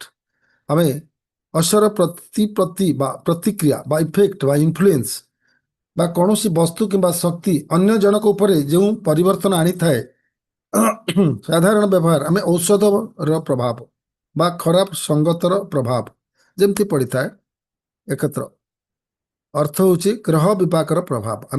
ଆମେ ବୁଝୁଛୁ ତିନିଟା ଜିନିଷକୁ ବୁଝିଲେ, ଗ୍ରହ ଏବଂ ବିପାକ ପ୍ରଭାବ। ଆକାଶ ମଣ୍ଡଳ ଗ୍ରହମାନଙ୍କର ଅଶୁଭ ସ୍ଥିତି ଯୋଗୁଁ ଜୀବନରେ ଯେଉଁ ସଙ୍କଟ, ରୋଗ, ମାନସିକ ଅଶାନ୍ତି ଓ ବାଧାବିଘ୍ନ ବା କୁଫଳ ଦେଖାଯାଏ ତାହାକୁ ଗ୍ରହ ବିପାକର ପ୍ରଭାବ ବୋଲି ଆମେ କୁହାଯାଏ। ତେଣୁ ଗ୍ରହ ବିପାକ, the planetary adversity brings illness, mental unrest, career obstacles and financial loss. It weakens a person's intellect and decision making power. According to Sri Thakur Anukul Chandra, its evil effects can be overcome through devotion to the Lord, Ishta and righteous living. ଗ୍ରହ ବିପାକର ପ୍ରଭାବ ମଣିଷ ଜୀବନରେ ରୋଗ, ମାନସିକ ଅଶାନ୍ତି, କର୍ମକ୍ଷେତ୍ରରେ ବାଧା ଏବଂ ଆର୍ଥିକ କ୍ଷତି ଆଣିଥାଏ। ଏହା ବ୍ୟକ୍ତିର ବୁଦ୍ଧି ଓ ନିର୍ଣ୍ଣୟ ନେବା ଶକ୍ତିକୁ ଦୁର୍ବଳ କରିଦେଇଥାଏ। ଶ୍ରୀ ଠାକୁରଙ୍କ ମତରେ ଇଷ୍ଟନିଷ୍ଠା ସଦାଚାର ଦ୍ୱାରା ଏହି କୁପ୍ରଭାବକୁ ଦୂର କରାଯାଇପାରିବ। ଆମେ ଏ ବିଷୟରେ ଟିକେ ଡିଟେଲ ଆଲୋଚନା କରିବା କିଛିଟା ପଏଣ୍ଟ। ପ୍ରଥମେ ରହିଛି ଯୁଗ ପୁରୁଷୋତ୍ତମ ଶ୍ରୀ ଠାକୁର ଅନୁକୂଳ ଚନ୍ଦ୍ର ଭାବଧାରାରେ ମାନବ ଜୀବନର ସୁରକ୍ଷା, ପ୍ରଗତି, ବିକାଶ ପାଇଁ ଏକ ସମ୍ପୂର୍ଣ୍ଣ ବୈଜ୍ଞାନିକ ଆଧ୍ୟାତ୍ମିକ ଦୃଷ୍ଟିକୋଣ ପ୍ରଦାନ କରାଯାଇଛି। ଠାକୁରଙ୍କ ନିର୍ଦ୍ଦେଶିତ ଜୀବନ ଦର୍ଶନରେ ଜ୍ୟୋତିଷ ଶାସ୍ତ୍ର ଏବଂ ମହାଜାଗତିକ ଗ୍ରହମାନଙ୍କର ପ୍ରଭାବକୁ ସମ୍ପୂର୍ଣ୍ଣ ଅସ୍ୱୀକାର କରାଯାଇ ନାହିଁ, ବରଂ ଏହାକୁ ଏକ ବୈଜ୍ଞାନିକ ଭିତ୍ତିଭୂମିରେ ବୁଝାଇ ଦିଆଯାଇଛି। ତାଙ୍କ ମତରେ ଗ୍ରହ ବିପାକ ବା ଗ୍ରହମାନଙ୍କର ଅଶୁଭ ପ୍ରଭାବ ଏବଂ ଏହାର ପରିଣାମ ମଣିଷର ଜୀବନକୁ ପ୍ରଭାବିତ କରିଥାଏ। କିନ୍ତୁ ମଣିଷ ନିଜର ସତ ଆଚରଣ, ଈଶ୍ୱର ବିଶ୍ୱାସ ଏବଂ ଇଷ୍ଟଭୃତି ମାଧ୍ୟମରେ ଏହାକୁ ଅତିକ୍ରମ କରିବାକୁ ସମର୍ଥ ହୋଇଥାଏ। ଶ୍ରୀ ଠାକୁରଙ୍କ ଦର୍ଶନ ଆଧାରରେ ଗ୍ରହ ବିପାକର ପ୍ରଭାବ ଏବଂ ଏହାର ନିରାକରଣ ସମ୍ପର୍କରେ ଆମେ କିଛିଟା ପଏଣ୍ଟ ଆଲୋଚନା କରିବା। ପ୍ରଥମେ ଗ୍ରହ ବିପାକ କ'ଣ? ଠାକୁରଙ୍କ ବୈଜ୍ଞାନିକ ଦୃଷ୍ଟିକୋଣ। ସାଧାରଣତଃ ଜ୍ୟୋତିଷଶାସ୍ତ୍ର ଅନୁଯାୟୀ ଆକାଶମଣ୍ଡଳରେ ଥିବା ବିଭିନ୍ନ ଗ୍ରହ ନକ୍ଷତ୍ରମାନଙ୍କର କୁପ୍ରଭାବ ଯୋଗୁଁ ଜୀବନରେ ଯେଉଁ ବିପତ୍ତି, ରୋଗ, ଶୋକ କିମ୍ବା ଆର୍ଥିକ ଅନଟନ ଦେଖା ଦେଇଥାଏ ତାହାକୁ ଆମେ ଗ୍ରହ ବିପାକ ବୋଲି କହୁଥାଉ। ଶ୍ରୀ ଠାକୁର ଏହାକୁ ଆହୁରି ସରଳ ଏବଂ ବୈଜ୍ଞାନିକ ଭାବରେ ବୁଝେଇ ଦେଇଛନ୍ତି। ତାଙ୍କ ମତରେ ଏହି ସୃଷ୍ଟିର ପ୍ରତ୍ୟେକ ବସ୍ତୁ ଓ ମହାଜାଗତିକ ପିଣ୍ଡ ଏକ ନିର୍ଦ୍ଦିଷ୍ଟ ଶକ୍ତି ବା ତରଙ୍ଗ ବା ଭାଇବ୍ରେସନ ବିକିରଣ କରୁଛନ୍ତି। ମଣିଷ ଶରୀର ଏବଂ ମନ ମଧ୍ୟ ଏହି ତରଙ୍ଗ ଦ୍ୱାରା ପ୍ରଭାବିତ ହୁଏ। ଯେତେବେଳେ ଜଣେ ବ୍ୟକ୍ତିର ମନ ଏବଂ ପ୍ରକୃତି ଦୁର୍ବଳ ହୋଇଯାଏ ସେତେବେଳେ ସେହି ନକାରାତ୍ମକ ଗ୍ରହୀୟ ତରଙ୍ଗ ଗୁଡ଼ିକ ମଣିଷ ଉପରେ ସହଜରେ ପ୍ରଭାବ ପକାନ୍ତି। ଏହା ହିଁ ଜୀବନରେ ବିପର୍ଯ୍ୟୟ ସୃଷ୍ଟି କରନ୍ତି। ଦୁଇରେ, ମାନବ ଜୀବନ ଉପରେ ଗ୍ରହ ବିପାକର ପ୍ରଭାବ। ଶ୍ରୀ ଠାକୁର ଏହାକୁ ସୁନ୍ଦର ଭାବରେ ଆଲୋଚନା କରିଛନ୍ତି। ମାନସିକ ବିଭ୍ରାଟ ଓ ଅଶାନ୍ତି। ଗ୍ରହର ପ୍ରଭାବରେ ସର୍ବପ୍ରଥମେ ମଣିଷର ବୁଦ୍ଧି ଓ ବିବେକ ଭ୍ରଷ୍ଟ ହୁଏ। ଠାକୁର କହିଛନ୍ତି ଯେ ବିପାକ ସମୟରେ ମଣିଷ ସଠିକ ନିର୍ଣ୍ଣୟ ନେଇପାରେ ନାହିଁ। କ୍ରୋଧ, ଅହଙ୍କାର, ଅବସାଦ ବା ଡିପ୍ରେସନ ଏବଂ ସନ୍ଦେହ ଭଳି ନକାରାତ୍ମକ ଭାବନା ମନକୁ ଗ୍ରାସ କରିଥାଏ। ଶାରୀରିକ ଅସୁସ୍ଥତା ଓ ରୋଗ। ଗ୍ରହମାନଙ୍କର କୁପ୍ରଭାବ ଶରୀରରେ ଜୈବିକ ପ୍ରକ୍ରିୟାର ବିଶୃଙ୍ଖଳିତ କରେ। ଏହାଦ୍ୱାରା ଅତି ଆକସ୍ମିକ ଭାବେ ବ୍ୟାଧି ବା ରୋଗ ସୃଷ୍ଟି ହୁଏ, ଯାହାର ସହଜରେ କୌଣସି ଡାକ୍ତରୀ କାରଣ ମିଳେ ନାହିଁ। କର୍ମକ୍ଷେତ୍ରରେ ବାଧା ଓ ଆର୍ଥିକ କ୍ଷତି। ବ୍ୟକ୍ତି ଯେତେ ଚେଷ୍ଟା କଲେ ମଧ୍ୟ କାମରେ ସଫଳତା ପାଏ ନାହିଁ। ବ୍ୟବସାୟରେ କ୍ଷତି, ଚାକିରି କ୍ଷେତ୍ରରେ ଅପମାନ ଏବଂ ଅଯଥା ଅର୍ଥ ବ୍ୟୟ ଗ୍ରହ ବିପାକର ପ୍ରମୁଖ ଲକ୍ଷଣ ଅଟେ। ପାରିବାରିକ ଓ ସାମାଜିକ ସମ୍ପର୍କରେ ତିକ୍ତତା। ଅତି ଆପଣାର ଲୋକମାନେ ମଧ୍ୟ ଶତ୍ରୁ ପାଲଟି ଯାଆନ୍ତି। ଘରେ କଳହ, ଅଶାନ୍ତି ଏବଂ ସାମାଜିକ ସ୍ତରରେ ବଦନାମ ହେବାର ସମ୍ଭାବନା ଦେଖା ଦେଇଥାଏ। ତିନିରେ, ଆମେ ଗ୍ରହ ବିପାକରୁ ରକ୍ଷା ପାଇବାର ସାଧନ ଆମେ କ'ଣ କରିବା? ସ୍ୱସ୍ତୟିନୀ ବ୍ରତ ହେଉଛି ଗୋଟେ ମୁଖ୍ୟ ଜିନିଷ। ଶ୍ରୀ ଠାକୁର ଅନୁକୂଳ ଚନ୍ଦ୍ର କେବଳ ସମସ୍ୟା ବିଷୟରେ କହିନାହାନ୍ତି, ବରଂ ଏହାର ଏକ ଅମୋଘ ପ୍ରତିକାର ମଧ୍ୟ ଦେଇଛନ୍ତି। ସେ କହିଛନ୍ତି ଯେ ଗ୍ରହର ଗତି ବଦଳାଇବା ମଣିଷ ହାତରେ ନାହିଁ, କିନ୍ତୁ ନିଜର ଆଧ୍ୟାତ୍ମିକ ପ୍ରତିରୋଧକ ଶକ୍ତି ବା ଇମ୍ୟୁନିଟିକୁ ଏତେ ବଢ଼ାଇ ଦିଆଯାଇପାରିବ ଯେ ଗ୍ରହର ବିଷାକ୍ତ ପ୍ରଭାବ ଆମକୁ ସ୍ପର୍ଶ କରିପାରିବ ନାହିଁ। ଏଥିପାଇଁ ସେ ସ୍ୱସ୍ତୟିନୀ ବ୍ରତର ନିୟମ ପ୍ରଣୟନ କରିଛନ୍ତି। ସ୍ୱସ୍ତୟିନୀ ବ୍ରତର 5ଟି ମୁଖ୍ୟ ସ୍ତମ୍ଭ ଗ୍ରହ ବିପାକର ପ୍ରଭାବକୁ ସମ୍ପୂର୍ଣ୍ଣ ନଷ୍ଟ କରିଦିଏ। ସାର୍ଥକ ସମ୍ବର୍ଦ୍ଧନା, ଖାଦ୍ୟ ଓ ଆଚରଣର ପବିତ୍ରତା। ପବିତ୍ର ଓ ନିରାମିଷ ଆହାର ଗ୍ରହଣ କରିବା ଦ୍ୱାରା ଶରୀର ଓ ମନ ଶୁଦ୍ଧ ରହେ, ଯାହା ଗ୍ରହମାନଙ୍କର ତାମସିକ ପ୍ରଭାବକୁ ପ୍ରତିହତ କରେ। ସଦାଚାର ପାଳନ। ନିୟମିତ ଶାରୀରିକ ଓ ମାନସିକ ସୁଚିତା ରକ୍ଷା କରିବା। ଇଷ୍ଟବୃତ୍ତି ପ୍ରତିଦିନ ସକାଳେ କିଛି ନା କିଛି ଆହାର ବା ସାମଗ୍ରୀ ନିଜର ଆରାଧ୍ୟ ଦେବତା ଇଷ୍ଟଙ୍କ ଉଦ୍ଦେଶ୍ୟରେ ଉତ୍ସର୍ଗ କରିବା ଏହା ମଣିଷର ତ୍ୟାଗ ଭାବନାକୁ ଜାଗ୍ରତ କରେ ଏବଂ ଅଦୃଶ୍ୟ ବିପଦରୁ ରକ୍ଷା କରେ। ଆଉ ଭୂତଭୃତି ଜୀବ ସେବା ନିଜ ପରିବେଶରେ ଥିବା ଅନ୍ୟ ଜୀବଜନ୍ତୁ ବା ଅଭାବୀ ମଣିଷକୁ ସାହାଯ୍ୟ କରିବା ଏହା ଦ୍ୱାରା ସକାରାତ୍ମକ ଶକ୍ତି ବୃଦ୍ଧି ପାଏ। ପୁରୁଷାର୍ଥ ନିଜ କର୍ମ ପ୍ରତି ନିଷ୍ଠାବାନ ହେବା। ଠାକୁରଙ୍କ ବାଣୀ ସ୍ୱସ୍ତୟିନୀ ନିୟମ ଯେ ନିଷ୍ଠାର ସହ ପାଳନ କରେ ଗ୍ରହର କୌଣସି ଅଶୁଭ ଦୃଷ୍ଟି ତାର କିଛି କରିପାରେ ନାହିଁ ଏହା ଏକ କବଚ ସଦୃଶ। ଗ୍ରହ ଉପରେ ଇଷ୍ଟଙ୍କ ସ୍ଥାନ ଶ୍ରୀ ଠାକୁର ଜୀବନ୍ତ ସଦ୍ଗୁରୁ ବା ଇଷ୍ଟଙ୍କୁ ଜୀବନର କେନ୍ଦ୍ର କରିବା ଉପରେ ସବୁଠାରୁ ଅଧିକ ଗୁରୁତ୍ୱ ଦେଇଛନ୍ତି। ଜ୍ୟୋତିଷ ଶାସ୍ତ୍ରରେ ଗ୍ରହମାନଙ୍କୁ ଶକ୍ତିଶାଳୀ ବୋଲି କୁହାଯାଉଥିବା ବେଳେ ଠାକୁର କହନ୍ତି ଯେ ଇଷ୍ଟ ହେଉଛନ୍ତି ସେହି ସମସ୍ତ ଗ୍ରହ ବ୍ରହ୍ମାଣ୍ଡର ଚାଳକ। ଯଦି ଜଣେ ବ୍ୟକ୍ତି ସନ୍ତାନ ଭଳି ନିଜକୁ ଗୁରୁଙ୍କ ଚରଣରେ ସମର୍ପିତ କରିଦିଏ ଏବଂ ନିୟମିତ ଯଜନ ଯାଜନ ଏବଂ ଇଷ୍ଟଭୂତି କରେ ତେବେ ଗ୍ରହର ଫଳ ବଦଳିଯାଏ। ଠାକୁରଙ୍କ ଭାବଧାରା ଅନୁଯାୟୀ ଗ୍ରହ ବିପାକର ଜନିତ ଏକ ବଡ଼ ଦୁର୍ଘଟଣା ଯେଉଁଠି ପ୍ରାଣହାନିର ଆଶଙ୍କା ଥାଏ ଇଷ୍ଟନିଷ୍ଠ ବଳରେ କେବଳ ଏକ ଛୋଟ କ୍ଷତ ବା ଖଣ୍ଡିଆ ଖାବରାରେ ଟଳିଯାଏ। 5 ହେଲା ଭାଗ୍ୟ ବନାମ ପୁରୁଷାର୍ଥ। ଠାକୁର ଅନୁକୂଳ ଚନ୍ଦ୍ର ମଣିଷକୁ କଦାପି ଭାଗ୍ୟବାଦୀ ବା ନିଷ୍କ୍ରିୟ ହେବାକୁ ଶିକ୍ଷା ଦେଇନାହାନ୍ତି। ସିଏ କୁହନ୍ତି ଅତୀତର କର୍ମ ହିଁ ଆଜିର ଭାଗ୍ୟ ବା ଗ୍ରହର ସ୍ଥିତି। ତେଣୁ ବର୍ତ୍ତମାନର ସତ୍କର୍ମ ଏବଂ ପୁରୁଷାର୍ଥ ଦ୍ୱାରା ସେହି ଭାଗ୍ୟକୁ ବଦଳା ଯାଇପାରିବ। ଗ୍ରହ ବିବାକ ଆସିଲେ ଭୟଭୀତ ନ ହୋଇ ଅଧିକ ସଂଯମୀ ଏବଂ କର୍ମଠ ହେବା ଉଚିତ। ଶ୍ରୀ ଠାକୁର ଅନୁକୂଳ ଚନ୍ଦ୍ର ନିର୍ଦ୍ଦେଶିତ ପଥ ଅନୁଯାୟୀ ଗ୍ରହ ବିବାକ ହେଉଛି ଜୀବନର ଏକ ପରୀକ୍ଷା ସଦୃଶ। ଏହାର ପ୍ରଭାବ ମଣିଷକୁ ମାନସିକ ଓ ଶାରୀରିକ ସ୍ତରରେ ଦୁର୍ବଳ କରିପାରେ, କିନ୍ତୁ ଯଦି ଜୀବନରେ ଇଷ୍ଟଭକ୍ତି ସଦାଚାର ଏବଂ ସ୍ୱସ୍ତୟୀ ନିୟମ ରୂପକ ମହା ଔଷଧ ଥାଏ ତେବେ ଗ୍ରହ ବିବାକର କୌଣସି କୁପ୍ରଭାବ ରହେ ନାହିଁ। ଭୟକୁ ଦୂର କରି ଭଗବତ ବିଶ୍ୱାସରେ ନିଜକୁ ଗଢ଼ି ତୋଳିବା ହିଁ ଠାକୁରଙ୍କ ମତରେ ଗ୍ରହ ବିବାକରୁ ମୁକ୍ତି ପାଇବାର ଶ୍ରେଷ୍ଠ ଉପାୟ। ଦାଦା ତ ଏତେ ସୁନ୍ଦର ଭାବରେ ଆଲୋଚନା କରି ଆମ ସମସ୍ତଙ୍କୁ ଆନନ୍ଦିତ କରିଛନ୍ତି। ବହୁତ ବଢ଼ିଆ ବଢ଼ିଆ ପଏଣ୍ଟ ଦେଇ ମଧ୍ୟ ଆମମାନଙ୍କୁ ଗ୍ରହ ବିପାକ ଉପରେ କହିଛନ୍ତି ଏବଂ ତାର ଇମ୍ପାକ୍ଟ ଉପରେ ମଧ୍ୟ କହିଛନ୍ତି। ଟପିକ୍ ବହୁତ ବଡ଼, ଆଉ ଆଲୋଚନା କଲେ ବି ଆହୁରି 3-4ଟା ଟପିକ୍ ହେଇପାରେ, ଆଉ ଏପିସୋଡ଼ ହେଇପାରେ।